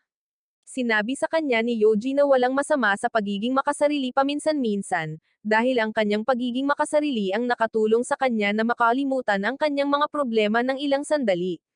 Sinabi rin niya sa kanya na hindi iniisip ng kanyang mga magulang na siya ay makasarili at hiniling sa kanya na huwag masyadong maging matigas sa kanyang sarili. Dahil sa labis na pagkabalisa, nagsimulang umiyak si Sachi, at nang yakapin niya si Yoji, ibinigay niya sa kanya ang ginhawa na hinahanap niya. Kalaunan, tinipon nila ang mga bomba sa looban at pinasabog ang mga ito. Ngunit upang pagtakpan ang pagsabog, nagpaputok si Yoji ng mga paputok. Kinabukasan, dinala ni Yoji si Sachi sa pabrika ng kanyang mga magulang, at nagulat siya nang makita ang dingding na pinalamutian ng mga bagay para sa kanyang kaarawan. Plano ng kanyang mga magulang na dalhin siya roon ng araw na iyon, ngunit dahil sa aksidente, hindi nila ito ginawa. Matapos basahin ang liham na isinulat nila sa kanya, napaiyak si Sachi, ngunit sa pagkakataong ito, hindi na ito luha ng kalungkutan. Kalaunan, habang pabalik sila sa dorm, sinabi ni Sachi kay Yoji na susubukan niyang bisitahin ang kanyang ina ng mas madalas. Pagkatapos ay hiniling niya rito na yakapin siya, at ginawa ito ng lalaki dahil mabait itong tao. Pagkalipas ng ilang araw, hinarap ni Yoji si Makina sa hardin ng paaralan matapos mag-email ang babae sa kanya na tinatanong siyang maging ama nito. Tiniyak ni Makina sa kanya na nasa maayos na kalagayan ang babae nang isulat niya ang email at pagkatapos ay opisyal na ginawa ang kahilingan. Kalaunan ng araw na iyon, nang bumalik sila sa dorm, ipinaalam niya sa mga babae na siya na ngayon ang ama ni Makina, na nag-udyok kay Mike Hero na itanong kung sino ang nagbebenta ng bawal na gamot ni Yoji. Sa kabilang banda, inakala ni Amani na naglalaro lang sila, ngunit tiniyak sa kanya ni Makina na hindi. Kinumpirma rin ito ni Yoji at sinabi kay Makina na gagawin niya ang kanyang makakaya upang mapalaki ito upang maging isang mabuting babae balang araw. Pagkatapos ay umalis siya upang ipaalam kay Jolia, at ang babae ay nagulat din tulad ng mga babae ilang sandali pa ang nakalipas. Ipinaliwanag ni Yoji na hindi niya maaaring tanggihan ang kahilingan ni Makina dahil inalok siya nito ng 70 milyon. Matapos marinig ito, sinabi ni Jolia na hindi siya nagulat, dahil si Makina ay nagmula sa mahabang lahi ng mga politiko. Nakalulungkot, ang kanyang ama ay pumanaw ilang taon na ang nakalilipas sa isang aksidente, or ganoon nga ang kwento. Ang pahayag na ito ay nagpaisip kay Yoji na may higit pa sa pamilya ni Makina, kaya hiniling niya kay Jolia na ipadala sa kanya ang lahat ng mga file na mayroon siya tungkol sa pagkasawi ng lalaki. Sinabi sa kanya ni Jolia na ang mga file ay nakaklasify, ngunit nakiusap si Yoji sa kanya na gawin ito. Alinman sa dalawa, kinabukasan, umupo si Yoji sa opisina ni Chizuru at sinusuri ang mga file na ipinadala ni Jolia tungkol sa pamilya ni Makina. Sinabi sa kanya ni Chizuru na ang lola ni Makina ang may hawak ng lahat ng kapangyarihan sa pamilya at ang ama ni Makina ay ikinasal dito. Gayunpaman, hindi niya alam na mayroon silang mahabang kasaysayan ng katiwalian, at nang malaman niya, sinubukan niyang ilantad ang mga ito. Sa kasamaang palad, nasawi siya sa isang umano'y aksidente bago niya maibunyag ang katotohanan. Ang aksidenteng iyon ay nangyari noong panahon na dinukot si Makina, at pagkatapos siyang mailigtas, nagkaroon siya ng aphasia dahil sa isang sakit sa pag-iisip. Dahil doon, itinapon siya ng kanyang pamilya na parang basura kahapon at pinangalanan ang kanyang nakababatang kapatid na babae bilang bagong tagapagmana. Pagkaalis ni Chizuru, sumama si Yoji sa mga babae na nasa labas para maghardin, at nagmadaling lumapit si Makina para sabihin sa kanya ang tungkol sa puno ng mansanas na kakatanim lang. Ilang oras ang lumipas, tinapos ni Chizuru ang huling klase para sa semestre, at pagkalabas nila, sinimulang ipagdiwang ni Makina ang kanyang kalayaan. Gayunpaman, pinaulanan ni Yoji ang kanyang parada sa pamamagitan ng pagpapaalala sa kanya na pumayag siyang magsanay at mag-aral kasama niya. Sinabihan siya ni Amani na bigyan siya ng kaunting pahinga, ngunit sinabi ni Yoji na walang anak niya ang magiging isa pang Sakura. Ang kaseryosohan sa kanyang mga salita ay nagpatawag sa kanya ni Mike Hero na isang diktador, ngunit hindi siya pinansin ni Yoji. Kinabukasan, sinimulan niya ang pagsasanay ni Makina, at kahit na mahusay ang babae, hindi pa rin niya kayang tapatan si Yoji. Minsan sa hapon, tinanong ni Amani si Yumiko kung nakita niya ang mag-amang dalawa, at sinabi ni Yumiko na hindi. Gayunpaman, sinabi niya kay Amani na ginamit ni Yoji ang kanyang computer para umorder ng ilang gamit. Noong oras na iyon, tinuturuan ni Yoji si Makina na maging sniper sa mga kadahilanang alam na alam niya. Ang unang putok na kinuha niya ay hindi tumama sa target, kaya itinuro niya sa kanya ang gagawin, at natama niya ang target sa kanyang susunod na putok. Sakto lang, dumating si Yumiko, kaya pinagalitan siya ni Yoji dahil sa pagpasok niya sa kanyang shooting range. Tila naglagay siya ng mga pulang bandila para ipahiwatig na nasa bawal itong lockerin, ngunit tinanong ni Yumiko kung paano niya malalaman iyon. Pagkatapos ay nagsimula silang magtalo, at tinanong ni Yumiko kung anong kalokohan ang itinuturo niya kay Makina. Dahil dito, dinala niya si Makina at ang rifle, at napagtanto ni Yumiko na inorder niya ang rifle gamit ang kanyang computer. Nang tanungin niya kung gusto niya itong subukan, sinabi ni Yumiko sa kanya na mas gusto niya ang mga intelektual na laro. Dahil dito, sinabi ni Makina na isa siyang nakakabagot na matandang babae. Kaya, hinayla ni Yumiko ang kanyang mga pisngi para ipakita sa kanya na mas asama rin ang mga matandang babae. Pagkalipas ng ilang araw, inihatid ni na Yoji at Makina si Amani sa istasyon ng tren dahil uuwi na ang babae para sa tag-init. Bago umalis, binigyan ni Amani si Makina ng talumpati bilang ate, at nangako si Makina na mag-aayos. Kalaunan ng araw, nainip si Makina sa kanyang mga gawain at tinanong si Yoji kung mayroon ba itong planong maglakbay. Sinabi ni Yoji na iniisip niyang pumunta sa bahay ng kanyang amo para maglinis, kaya iminungkahi ni Makina na pumunta agad sila doon. Pagkatapos ay nagmadali siyang maghanda ng tanghalian, at napagpasyahan ni Yoji na hindi masamang ideya na isama ang babae.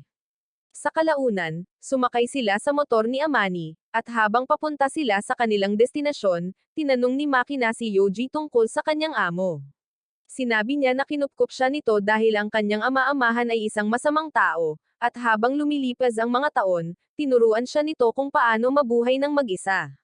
Di nagtagal matapos ang kwento ni Yoji, nakarating sila sa bahay ng kanyang amo. Kaya, nilinis nila ito bago isinama ni Yoji si Makina upang magbigay-pugay sa kanyang amo. Dahil gabi na, nagpalipas sila ng gabi sa cabin, at tinawagan ni Yoji si Jolia upang ipaalam ito. Pagkalipas ng ilang araw, pabalik na si Makina mula sa tindahan nang makita niya ang kanyang kapatid na si Serena sa mga kalye. Iba ang ama ni Serena sa ama ni Makina, at nalaman lamang ni Makina ang tungkol sa kanya nang hindi sinasadya. Gayunpaman, nagustuhan niya ang ideya ng pagkakaroon ng isang nakababatang kapatid na babae, kaya palagi siyang palihim na lumalabas upang makita ito. Nakalulungkot, sa isa sa mga hindi autorisadong pagbisita na iyon ay dinukot si Makina. Ngayon, nalampasan na lamang siya ni Makina dahil hindi pa rin alam ng babae ang tungkol sa kanyang pag-iral. Sumakay si Serena sa kotse, ngunit nang buksan ng driver niya ang ignition, sumabog ang kotse, na nagpalipad kay Makina. Pagkatapos, sa dorm, lumabas si Sachi mula sa kwarto ni Makina matapos siyang alagaan at ipinaalam kay Yoji na maayos ang kalagayan nito. Pagpasok niya, nadatnan niya si Yumiko na nakaupo sa tabi ng kama nito at nagtanong kung maaari silang magpalit ng pwesto. Pumayag si Yumiko, ngunit bago umalis, sinabi niya kay Yoji na kinumpirma ng kanyang mga source na si Serena, hindi si Makina, ang pangunahing target. Habang nakaupo si Yoji sa tabi ng kama, nagising si Makina at nagtanong tungkol sa kanyang kapatid. Sinabi niya sa kanya na dinala si Serena sa ospital at nangako na maayos ang kalagayan nito. Pagkatapos ay tinanong ni Makina si Yoji kung iiwan ba siya nito, at tiniyak niya rito na hindi na niya ito iiwan, kaya't napaiyak ito sa ginhawa. Pagkatapos niyang makatulog muli, lumabas si Yoji ng kwarto. Ngunit sa sandaling iyon, nakatanggap siya ng text mula kay Jolia na humihiling sa kanya na mag-report sa headquarters. Pagdating niya, ibinigay niya sa kanya ang mga bagong detalye ng kanyang misyon, at nagulat si Yoji nang matuklasan na si Makina ang target.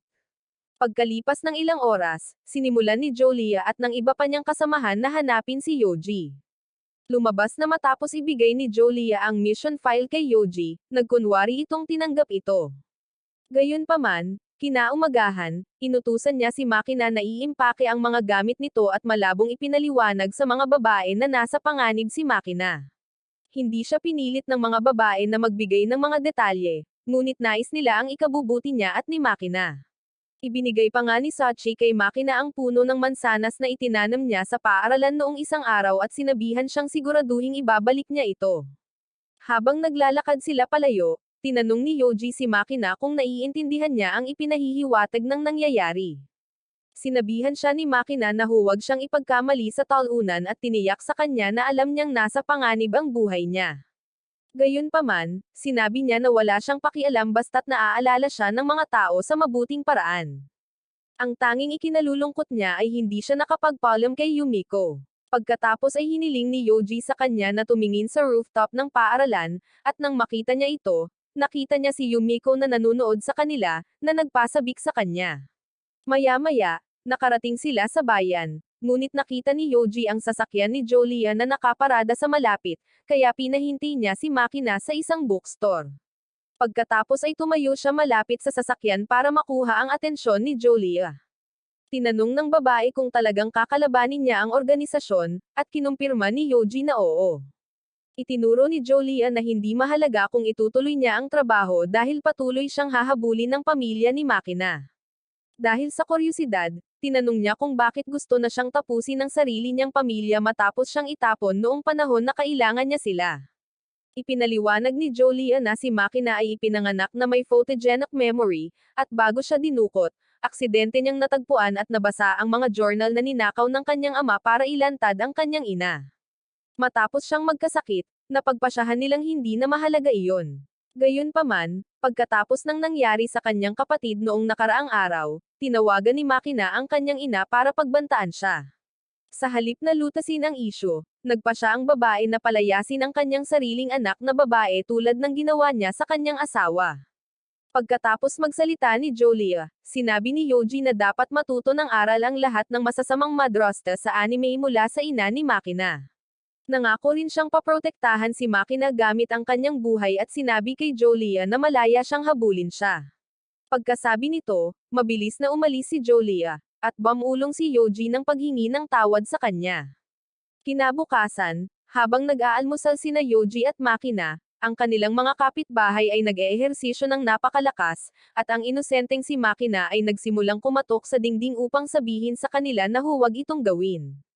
Pinayuhan siya ni Yoji na tumigil maliban kung gusto niyang matroma habang buhay, kaya nakinig si Makina. Pagkatapos ay tinanong niya kung ano ang ginagawa nito, at sinabi nito sa kanya na ito ay isang espesyal na laruan. Kalaunan, naharang ng mga tauhan ni Jolia ang isang papalabas na tawag mula kay Yoji, ngunit inakala ni Jolia na sinusubukan nitong husgahan ang kanilang bilis ng reaksyon. Hindi nakakagulat, tama siya. Pagdating ng mga ahente sa lokasyon, si Yoji ay nasa ibang lugar na nagmamasid sa kanila. Pagkaalis nila, lumabas siya sa pinagtataguan at bumalik sa pinagtataguan, sadyang hindi pinansin ng ahente na naiwan upang bantayan siya. Nang gabing iyon, isang buong pangkat ang ipinadala sa lugar, at ang lahat ng iba pang residente ay inilikas. Hindi nila alam, sina Yoji at Makina ay nagtatago sa loob ng freezer, naghihintay ng tamang pagkakataon upang makatakas.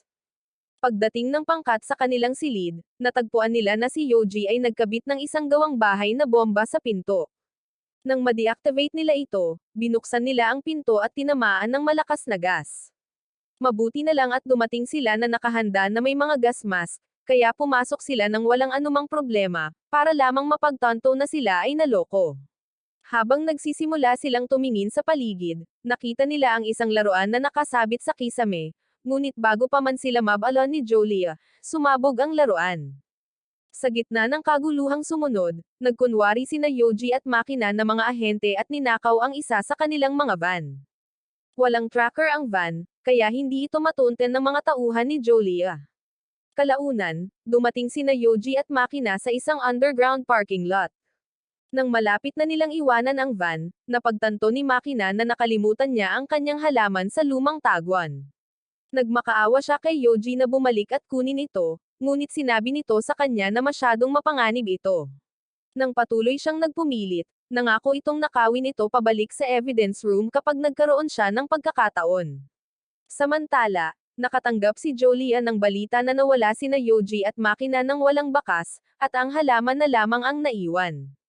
Binigyan din siya ng kalihim ng isang sulat mula sa isang taong tinatawag na propesor, na nag-utos sa kanila na ibalik ang halaman kung saan nila ito dinala.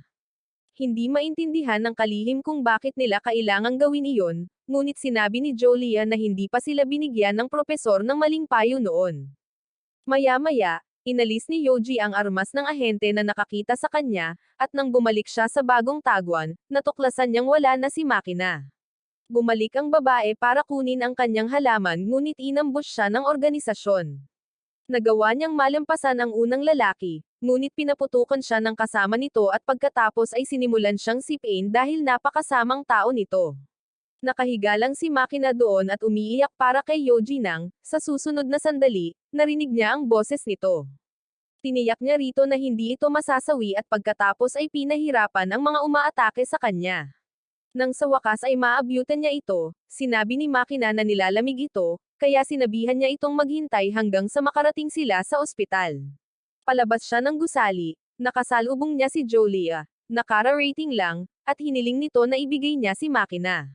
Noong una ay tumanggi si Yoji, ngunit ipinaalam ni Jolia sa kanya na siya ang pinakamagandang pag-asa ni Makina para mabuhay. Pagkalipas ng ilang oras, nakahiga si Makina sa kama ng ospital habang sinusubukan siyang gisingin ng kanyang ina. Nang hindi siya sumagot, tinanong ng malupit na babae si Jolia kung buo ang lahat ng mga organo ni Makina. Kinumpirma ni Jolia na buo ang mga ito, kaya sinabi ng babae na si Makina ang magiging organ donor para kay Serena, na nasa kritikal pa rin ang kondisyon. Nang gabing iyon, palihim na pumasok si Yoji sa opisina ng ina ni Makina, na walang pag-aalinlangan, pagkatapos ay umalis na parang wala siyang kinalaman dito. Nakakagulat, nang lumabas ang balita, naiulat na tinapos ng asasin ang sarili niyang buhay.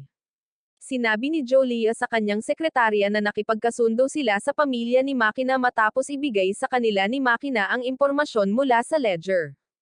Inabsuelto rin ng organisasyon si Yoji sa lahat ng kaso, kaya inihatid siya ni Jolia sa ospital.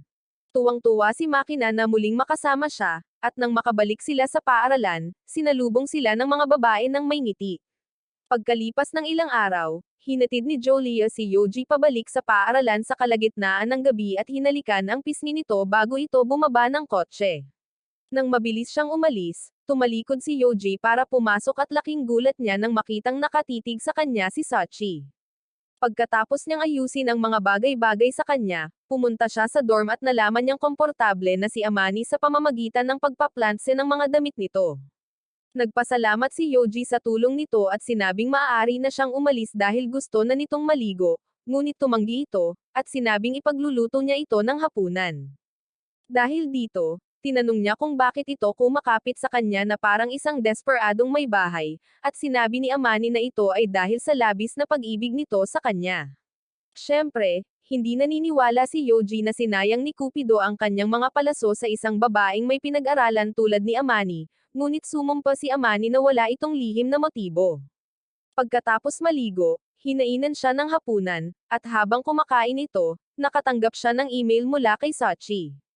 Kalakip nito ang isang larawan ni Jolia na hinahalikan si Yoji sa pisngi, kaya tinanong ni Amani kung bakit siya niloloko. Ipinaalala ni Yoji kay Amani na si Jolia ang kanyang amo, at agad na kumalma si Amani, na ikinagulat niya. Gayunpaman, tinukso siya nito, sinabing patatawarin niya ang kanyang kawalang ingat kung hahalikan siya nito, kaya ginawa niya ito. Ang halik ay tumagal ng ilang segundo, at nang humiwalay ito, mahinahong ibinahagi ni Amani kay Yoji na ito ang una niyang halik. Sinubukan ni Yoji na magmukhang relatable, sinasabi sa kanya na ganoon din ito para sa kanya, ngunit tinawag siya ni Amani na sinungaling. Pagkatapos ay humingi ng tawad si Yoji, inamin na hinalikan niya ito dahil gusto niya, at sinabi sa kanya na tatanggapin niya ang pagmamahal nito para sa kanya. Sa madaling salita, maaari siyang maging kasintahan nito, ngunit hindi siya magiging kasintahan nito. Sinabi niyang malaya si Amani na tanggihan ang kanyang proposal, ngunit kung tatanggapin niya, kailangan niyang matugunan ang dalawang kondisyon. Una, kung bigla itong mawala, hindi siya iiyak para sa kanya, at pangalawa, kailangan niya itong kalimutan sa loob ng 1 taon. Pinag-isipan nito ni Amani ng ilang segundo, pagkatapos ay sinabi kay Yoji na tinatanggap niya ang mga kondisyon nito. Gayunpaman, tinanong niya si Yoji kung mayroon ba itong nararamdaman para sa kanya. Inamin ni Yoji na may nararamdaman siya para sa kanya, ngunit bilang isang taong hindi nakakaintindi ng emosyon, hindi niya alam kung ano ang itatawag sa mga damdaming iyon. Nakaramdam ng labis na ginhawa si Amani nang marinig ang kanyang sagot kaya't naramdaman niya ang kanyang mga tuhod at hindi na muling bumangon. Pinanood lang siya ni Yoji na dumaan sa lahat ng emosyon, at nang sinubukan niyang tulungan siyang bumangon, tinanong niya kung gusto na ba niyang tapusin ang relasyon. Sinabi niya ito ng diretso, ngunit nanginginig ang kanyang mga kamay, kaya hinampas ni Yoji ang kanyang ulo at sinabihan siyang tumigil sa pag-arte ng matigas. Pagkatapos ay yumuko siya sa kanyang antas at hiniling na sabihin sa kanya ang katotohanan kung bakit siya desperadong makasama ito. Ibinigay ni Amani ang karaniwang kwento ng pag-ibig sa unang pagkikita, ngunit bigla siyang umiyak at kinailangan niyang aminin. Sinabi niya na mula nang makilala niya ito, kilala na niya kung sino ito dahil ang kapatid niyang si Kazuki ay naaksidente rin na katulad niya. Gulat na gulat, tinanong ni Yoji kung bakit hindi niya sinabi sa kanya noon, at inamin ni Amani na dahil iyon sa takot niya. Pagkatapos ay tumayo siya at sinabi sa kanya na kailangan niyang magpakita sa kanya ng isang bagay. Ilang sandali pa, bumalik siya dala ang kanyang lumang talaarawan kung saan niya isinulat ang mga pangyayari. Pauwi na sila mula sa isang camping trip nang mabutas ang mga gulong ng kanilang bus, at gamulong ang bus mula sa bangin. Nang magkamalay si Amani, nakahiga na siya sa ibabaw ni Kazuki, at hindi masyadong natuwa ang babae na maging unan niya. Patuloy na humihingi ng paumanhin si Amani para sa abala, ngunit sinabi sa kanya ni Kazuki na kung hindi siya titigil, hahampasin niya ito hanggang sa tumahimik. Pagkatapos ay nagawa ng dalawa na bumaba ng bus, at tinanong ni Kazuki si Amani kung sino ang gusto niyang unang iligtas sa grupo. Sinabi ni Amani na hindi siya makapagdesisyon, kaya sinabi ni Kazuki na dapat muna nilang tulungan ang kapitan ng koponan dahil kinamumuhian niya ito. Ang dahilan na iyon ay naguluhan kay Amani, kaya ipinaliwanag ni Kazuki na kung ililigtas niya muna ang kanyang kaaway, hindi na niya kailangang mag-alala patungkol sa kanya. Maya-maya, matagumpay na natulungan ng mga babae ang mga nakaligtas na makalabas ng bus, ngunit ang ilan sa mga babae ay nasugatan at ang kanilang guro ay wala pa ring malay. Tinanong ni Kazuki ang kapitan ng koponan kung ano ang dapat nilang gawin dahil ang pag-upo at paghihintay ng tulong ay hindi maaaring mangyari. Sinabi ng babae na hindi niya alam, ngunit nang mag-alok si Kazuki na mamahala, nagalit ang kapitan.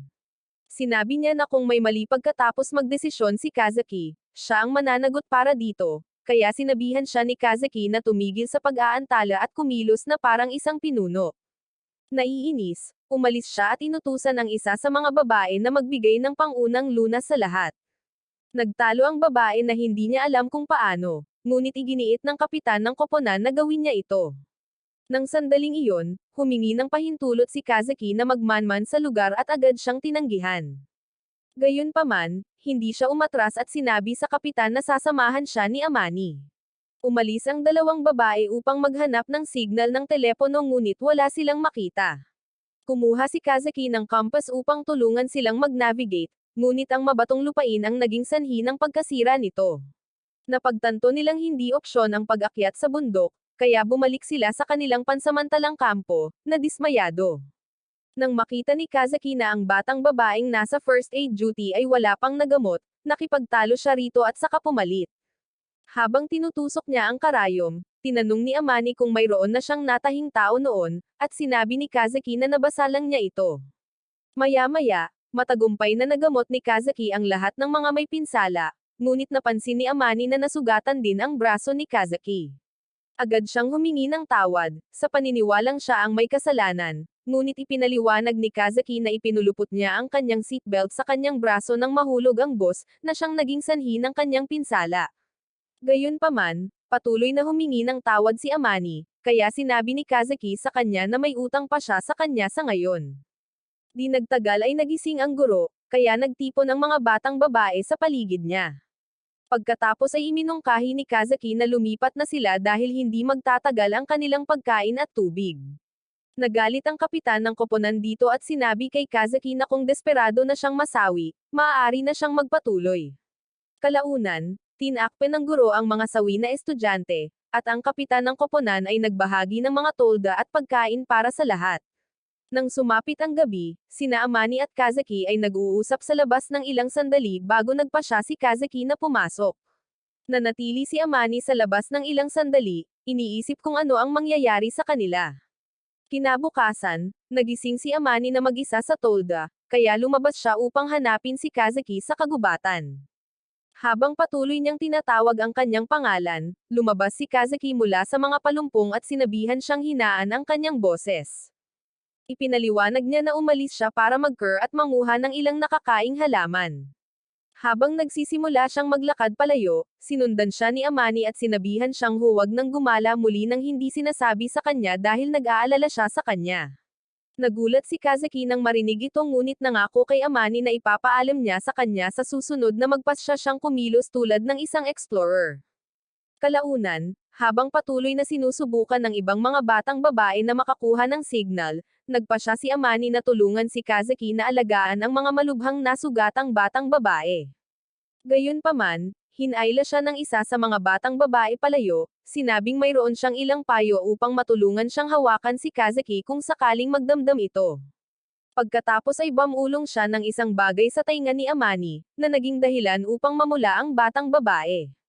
Nang makarating si Amani sa tolda, nadatnan niya si Kazaki na dinidisimpekta ang sugat ng batang babae na may hiwa sa kanyang tiyan.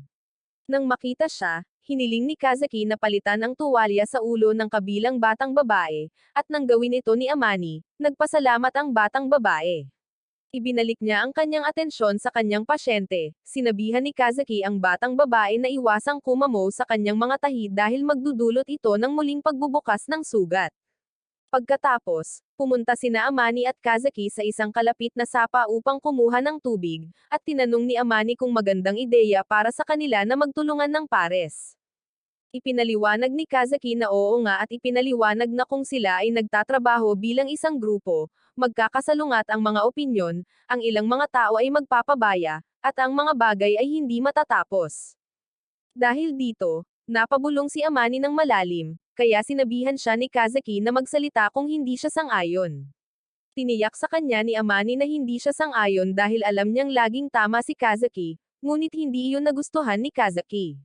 Sinabi niya kay Amani na kung hindi siya komportable na ipares sa kanya, malaya siyang umalis, ngunit itinanggi ito ni Amani. Bigla niyang naalala ang payo ng isa pang babae, kaya sinabi niya kay Kazaki na pinili niyang ipares sa kanya dahil siya ang taong pinakagusto niya sa lahat. Agad na natarante si Kazaki matapos marinig ito ngunit tumalikod at sinubukang magkunwaring matigas at walang pakialam. Mabilis itong napansin ni Amani, kaya sinimulan niya itong kulitin, at nang hindi tumigil si Kazaki, sinubukan niya itong yakapin. Nagresulta ito sa pagkahulog ni Kazaki sa tubig, ngunit nang subukang humingi ng tawad ni Amani, pinatahimik siya ni Kazaki at sinabihan siyang makinig. Halos kaagad, narinig ang tunog ng isang helikopter na lumilipad sa itaas, at mabilis na bumalik sa kampo ang mga babae. Sinusubukan na ng ibang mga batang babae na makuha ang atensyon ng piloto, ngunit hindi marinig ang kanilang mga boses. Bilang huling paraan, pinindot ni Amani ang busina ng bus, ngunit hindi pa rin ito gumana, at lumipad palayo ang helikopter. Kinabukasan, nagsimulang mangamoy ang mga bangkay ng kanilang mga kasamahan sa koponan, kaya dinala sila ng guro sa kagubatan at inilibing. Kalaunan ng araw, habang nagtitipon ng mga halamang gamot sina Amani at Kazaki sa kagubatan, sinabi sa kanya ni Kazaki na mayroon siyang nakababatang kapatid na lalaki. Sinabi niya na naaawa siya dito dahil lahat, kasama na ang kanilang mga magulang, ay palaging ikinukumpara ito sa kanya.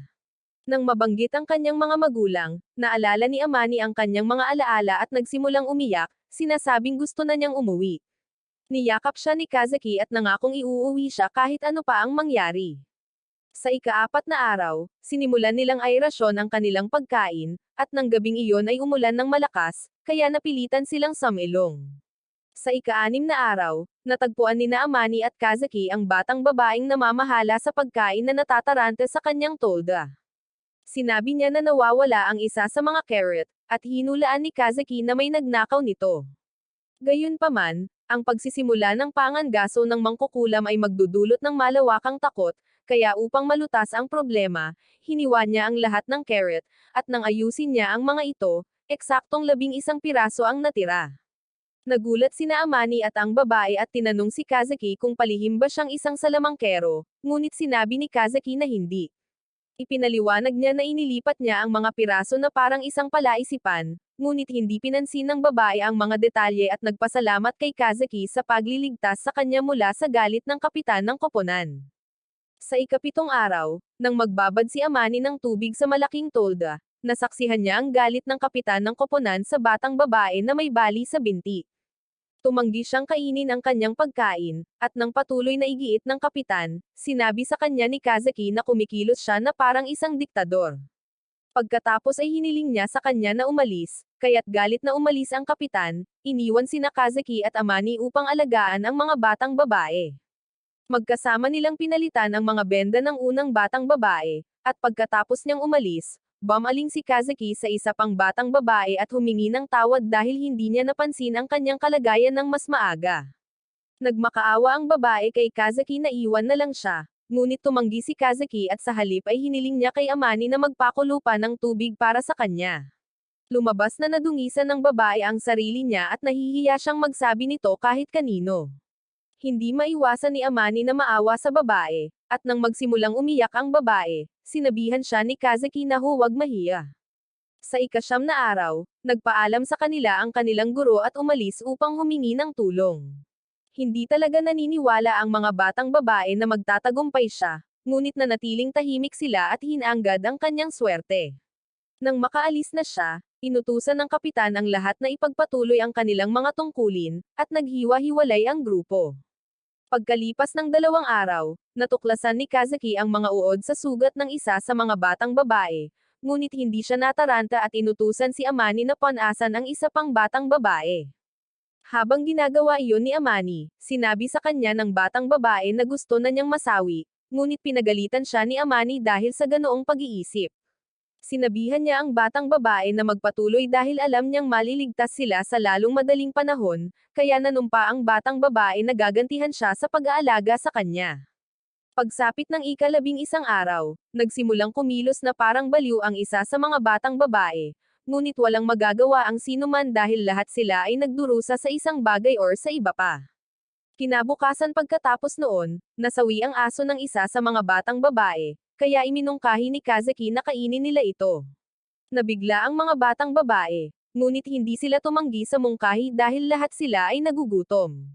Sa huli, si Kazaki ang gumawa ng maruming gawain ng paghuhugas at paghahanda ng karne.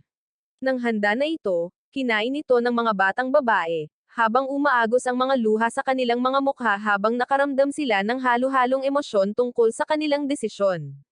Pagkalipas ng 2 araw, habang nakahiga ang mga batang babae sa lupa dahil sa kawalan ng pag-asa, bumalik ang kanilang guro at nagsimulang magdiwang. Gayunpaman, napagtanto ng mga batang babae na nabigo siyang makahanap ng daan pabalik at nawalan ng pag-asa. Nang gabing iyon, nasawi ang batang babae na may bali na mga binti, kaya kinuha ng guro ang kanyang bangkay at inilibing ito. Lumipas ang 2 pang araw, at 2 pang batang babae ang nasawi, isa dahil sa impeksyon sa sugat at ang isa naman dahil sa kanyang pagtapos ng buhay. Ang mga natira ay nagsimulang mawalan ng natitirang katinoan at nagsimulang magbiro tungkol sa pagkasawi. Isang gabi, namahaji ang kapitan ng koponan ng ilang sopas, na sinasabing nakahuli ang guro ng USA. Habang nilalamon ng iba ang pagkain, nagdala si Amani ng ilan kay Kazaki, ngunit tumanggi ang batang babae na kainin ito. Sinabi niya na sasakit ang kanyang tiyan, kaya kinuha ni Amani ang pagkain at hindi kinain ang sarili niyang bahagi. Nang gabing iyon, ginaising ni Kazaki si Amani at sinabihan siyang mag-impake ng kanyang mga gamit dahil aalis na sila. Naguguluhan, tinanong ni Amani kung hindi ba nila isasama ang iba, at sinabi ni Kazaki sa kanya na hindi na maliligtas ang iba. Matapos marinig ito, sinunod ni Amani ang mga tagubilin, at magkasama silang naglakad papasok sa kagubatan. Gayunpaman, sinabi ni Kazaki na mayroon muna siyang ipapakita kay Amani, pagkatapos ay dinala siya sa lugar kung saan nagkikita ang kapitan at guro. Bago pa makabawi si Amani mula sa pagkabigla, niliwanagan ng liwanag ng buwan ang paligid, at napasigaw si Amani sa gulat nang mapansin niya ang mga bahagi ng katawan ng kanyang nasawi na kaklase na nakahandusay sa malapit. Lumabas na wala palang USA, at ang kinakain ng mga batang babae ay ang kanilang kaibigan. Ang kanyang sigaw ang nagpaalala sa baliw na dalawa, kaya inutusan ng kapitan ang guro na paalisin sila. Mabilis na hinawakan ni Kazaki si Amani at nagsimulang tumakbo, ngunit mabilis ang guro. Nang tila mahuhuli na niya sila, hinampas siya ni Kazaki ng kanyang bag, at nawalan siya ng malay. Pagkatapos ay nagpatuloy sila sa pagtakbo, ngunit hindi pa rin makapaniwala si Amani sa kanyang nasaksihan. Sa isang punto, nakasalubong nila ang isa pang babae na nagtanong kung saan sila pupunta. Sinubukan ni Amani na sumagot, ngunit sinabihan siya ni Kazaki na huwag sayangin ang kanyang hininga, at doon niya napagtanto na alam na pala ng iba ang kanilang kinain. Hinawakan muli ni Kazaki ang kamay ni Amani at hinayla siya palayo, sinasabing kailangan nilang tumakas kahit anong mangyari. Pagkatapos tumakbo ng ilang sandali, biglang binitawan ni Amani ang kamay ni Kazaki at sinabing hindi na siya maaaring magpatuloy sa pagtakbo, ngunit nagawa siyang kumbensihin ni Kazaki na magpatuloy. Sa kasamaang palad, hindi pa sila nakakalayo nang marinig ni Amani ang iba pang mga babae sa likuran nila at natisod sa isang sanga.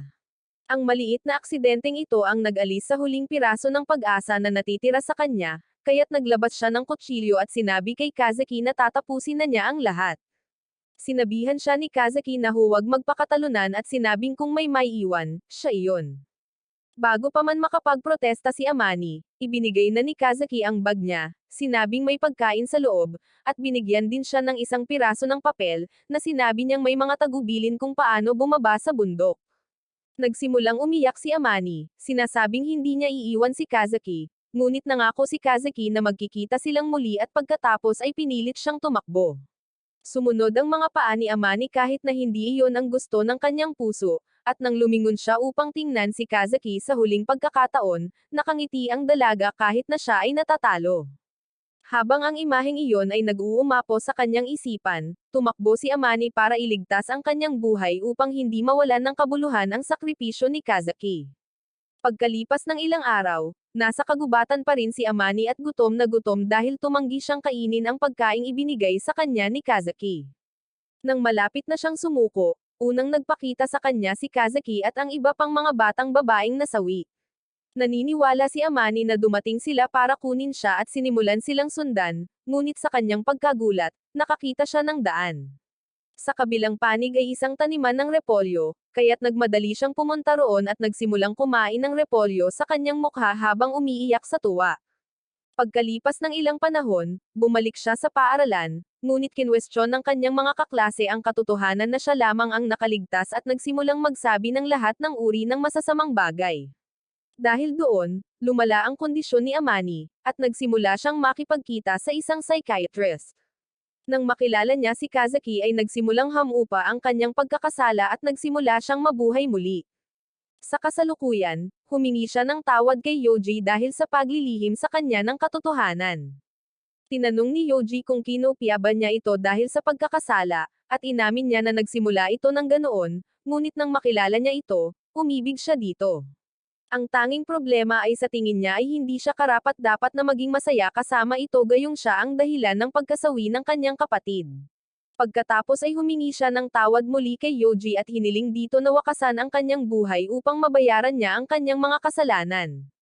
Bilang tugon, hinampas ni Yoji ang kanyang ulo at sinabihan siyang huwag magpakatalunan at ipakita ito. Sinabi niya na kung talagang gusto niyang makabawi sa kanyang mga kasalanan, dapat niyang gugulin ang natitirang mga araw niya sa tabi nito dahil ito ang magiging dahilan ng kanyang pamumuhay. Tinanong ni Amani kung kaya ba talaga niya iyon, at tiniyak sa kanya ni Yoji na kaya niya. Dahil sa labis na pagkabalisa, nagsimula siyang umiyak at niyakap ito, ngunit pinayagan siya ni Yoji dahil alam niyang kailangan niya ito. Alam din niya na kung hindi niya ibinigay sa kanya ang kondisyong iyon, patuloy siyang mamumuhay sa pagkakasala at hindi kailanman mapapansin na siya lamang ang makakapagligtas sa kanyang sarili. Nang sa wakas ay kumalma na siya, tinanong ni Yoji kung tunay ba siyang naniniwala na nasawi na si Kazaki dahil hindi natagpuan ang kanyang bangkay. Dahil dito, naalala ni Amani ang trick ng carrot, kaya agad siyang umasa at hinanap ang mapa na ibinigay sa kanya ni Kazaki. Nagmapa si Kazaki ng isang lugar kung saan niya itinago ang ilang pagkain kung sakaling mabaygo ang planong pagtakas, kaya hiniling ni Amani kay Yoji na sumama sa kanya upang suriin ang lugar. Kinabukasan, huminto sila sa bayan upang makabili si Amani ng ilang mga gamit. Habang hinihintay ni Yoji ang kanyang pagbabalik, isang lalaking may masamang kutob ang lumapit sa kanya, sinasabing tagahanga siya ni Amani. Hindi komportable si Yoji sa presensya ng lalaki, at buti na lang at umalis na ito bago pa bumalik si Amani. Pagkalipas ng ilang oras, nakarating sila sa kagubatan at pumunta sa lugar kung saan minarkahan ni Kazaki sa mapa. Gumamit si Yoji ng pala para hukayin ang nakatagong cooler doon, at nawalan ng pag-asa si Amani. Pagkatapos niyang buksan ito, nakakita siya ng isang sulat mula kay Kazaki na naka-address sa kanya at binasa ito. Sinulat ni Kazaki na lahat ay nasawi matapos kumain ng nakalalasong sopas at nakaligtas si Amani dahil hindi niya kinain ang pagkain tulad ng iba sa kanila. Alam ni Amani na isinulat iyon ni Kazaki para gumaan ang pakiramdam niya, kaya nagpatuloy siya sa pagbabasa. Sa pagtatapos ng sulat, hiniling ni Kazaki kay Amani na hanapin si Yoji at alagaan ito dahil alam niyang mahihirapan ang bata. Kalaunan, pumunta sila sa lambak kung saan nabangga ang boss, at pareho pa rin ang hitsura nito maliban sa batong pang-alaala. Pagkatapos ay nagbigay-pugay si Amani sa kanyang mga yumaong kasamahan sa koponan at nangako sa kanila na babaguhin niya ang kanyang buhay para sa kanyang kapakanan. Maya-maya pa, bumalik sila sa kanilang truck, at habang nagliligpit sila ng mga gamit, tinawagan ni Makina si Amani. Gayunpaman, ang taong nasa linya ay hindi si Makina kundi ang lalaking kausap ni Yoji sa bayan. Siya ang ama ng isa sa mga batang babaeng nasawi sa lambak, at dahil si Amani lang ang nakaligtas, sinisi niya ito sa pagkasawi ng kanyang anak. Sa sandaling iyon, tinawagan din ni Sachi si Yoji, kaya narinig niya ang lahat ng sinasabi ng lalaki. Pumunta siya sa dorm para hanapin si Amani, at nang sabihin sa kanya ng mga babae na wala ito, tinutukan niya sila ng baril at sinabihan silang magpalit. Sinabihan siya ni Amani na iwanan ang mga kaibigan nito, ngunit sinabi ng lalaki na kung hindi ito babalik, itatapon niya sila. Pinilit niya silang lahat na isuko ang kanilang mga telepono, ngunit ayaw ni Mike Hero, kaya pinaputukan niya ang bintana para takutin ito. Kinuha ni Sachi ang telepono mula kay Mike Hero at inilagay ito sa bag, kaya sinabihan ng lalaki si Amani na magmadaling bumalik. Pagkatapos niyang ibaba ang tawag, humarap si Amani kay Yoji, at tiniyak niya rito na magiging maayos ang lahat, ngunit hindi niya ibinaba ang kanyang telepono para mabantayan ang sitwasyon. Habang nasa biyahe pabalik, tinawagan niya si Jolia at humingi ng tulong dahil kung isasama niya ang mga pulis ay mabubunyag na buhay si Yumiko. Pagkatapos niyang ibaba ang telepono kay Jolia, tinanong ni Amani kung sino talaga siya, ngunit pinatahimik niya ito para mapakinggan niya ang sinasabi ng lalaki. Sinabi ng lalaki na kung nabuhay ang kanyang anak na babae, mag-aaral sana ito sa isang magandang paaralan at magkakaroon ng maraming kaibigan. Tinanong ni Yumiko kung sa tingin niya talaga ay mababawi ng pananakit kay Amani ang kanyang pagkawala, at sinabi niya rito na hindi niya kailanman maiintindihan ang kanyang pagkawala. Tiniyak ni Yumiko sa kanya na maiintindihan niya ito dahil nasaksihan niya ang pagkawala ng kanyang ama, ngunit hindi na siya pinakikinggan ng lalaki. Lumapit siya sa bintana para tingnan kung dumating na si Amani at nakita ang mga tauhan ni Jolia. Agad niya silang pinaputukan at sumumpa na tatapusin niya ang sinumang magtatangkang hamarang sa kanyang daan. Maya-maya pa, dumating sina Amani at Yoji, at nang mapansin niya ang mga uniforme na suot ng mga lalaki, nalaman niya kung sino talaga si Yoji. Gayunpaman, hindi niya ito maisip dahil tinawag siya ni Yoji para pag-usapan ang plano.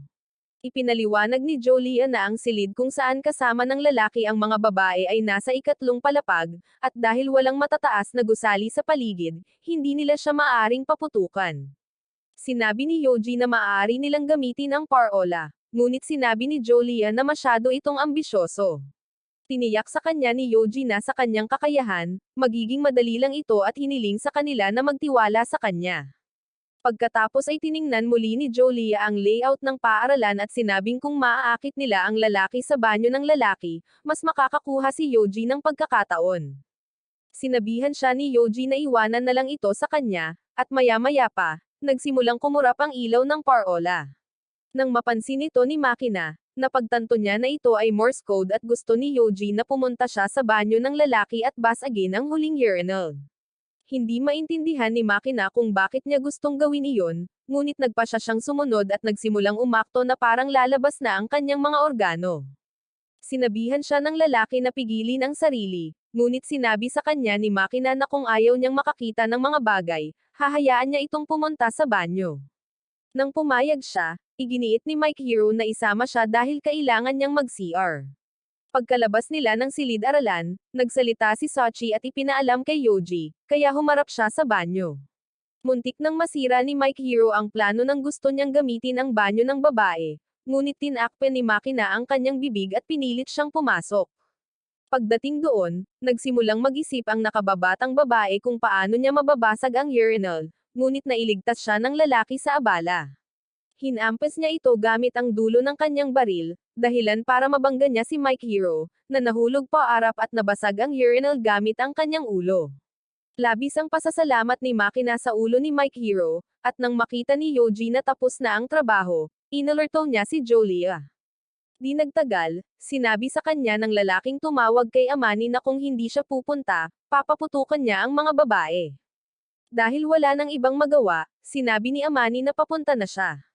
Ngunit bago siya umalis, sinabihan siya ni Yoji na magdala ng tubig at siguraduhing iinuman ito ng lalaki. Sinunod ni Amani ang sinabi sa kanya, at masayang ininom ng lalaki ang lahat ng tubig dahil nauuhaw talaga siya. Pinapalitan din niya si Amani ng uniforme ng paaralan, at nang may tali na ang babae, nagsimula siyang umiyak. Sinisi niya si Amani sa pagkasawi ng kanyang anak at sinabihan itong pumili sa pagitan ng pagliligtas sa kanyang sarili or pagliligtas sa kanyang mga kaibigan. Sinabi ni Amani na handa siyang masawi hanggat nabubuhay ang kanyang mga kaibigan, kaya hinampas siya ng lalaki sa mukha gamit ang dulo ng kanyang baril at sinabing hindi niya hahayaang masawi siya ng ganoon kadali. Pagkatapos ay hinailan niya ito pataas sa kanyang buhok at inihagis sa harap ng klase, na nagudyok sa iba na magprotesta.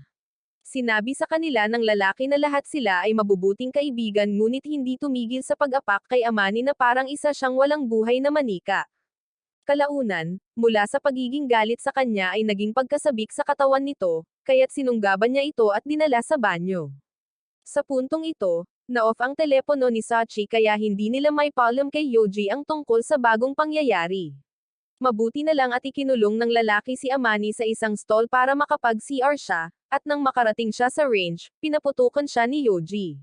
Laking gulat ng lalaki nang tumagos ang bala sa kanyang balikat kaya't nat-ambush siya at nagsimulang sumigaw sa sakit. Pagkatapos ay nakalaya si Amani, at pagkatapos sipain ang pinto, kinuha niya ang baril at tumakbo palayo. Pagkatapos ay ipinaalam ni Yoji kay Jolia na tinamaan ang target, kaya inutusan niya ang kanyang mga tauhan na pumasok at kunin ang lalaki. Habang kinakaladkad ito palayo, pinalaya ni Amani ang kanyang mga kaibigan at humingi ng tawad sa paglalagay sa kanila sa panganib, ngunit sinabi nila sa kanya na hindi niya kasalanan. Di nagtagal, dumating si Yoji, at masayang sinalubong siya ng mga babae.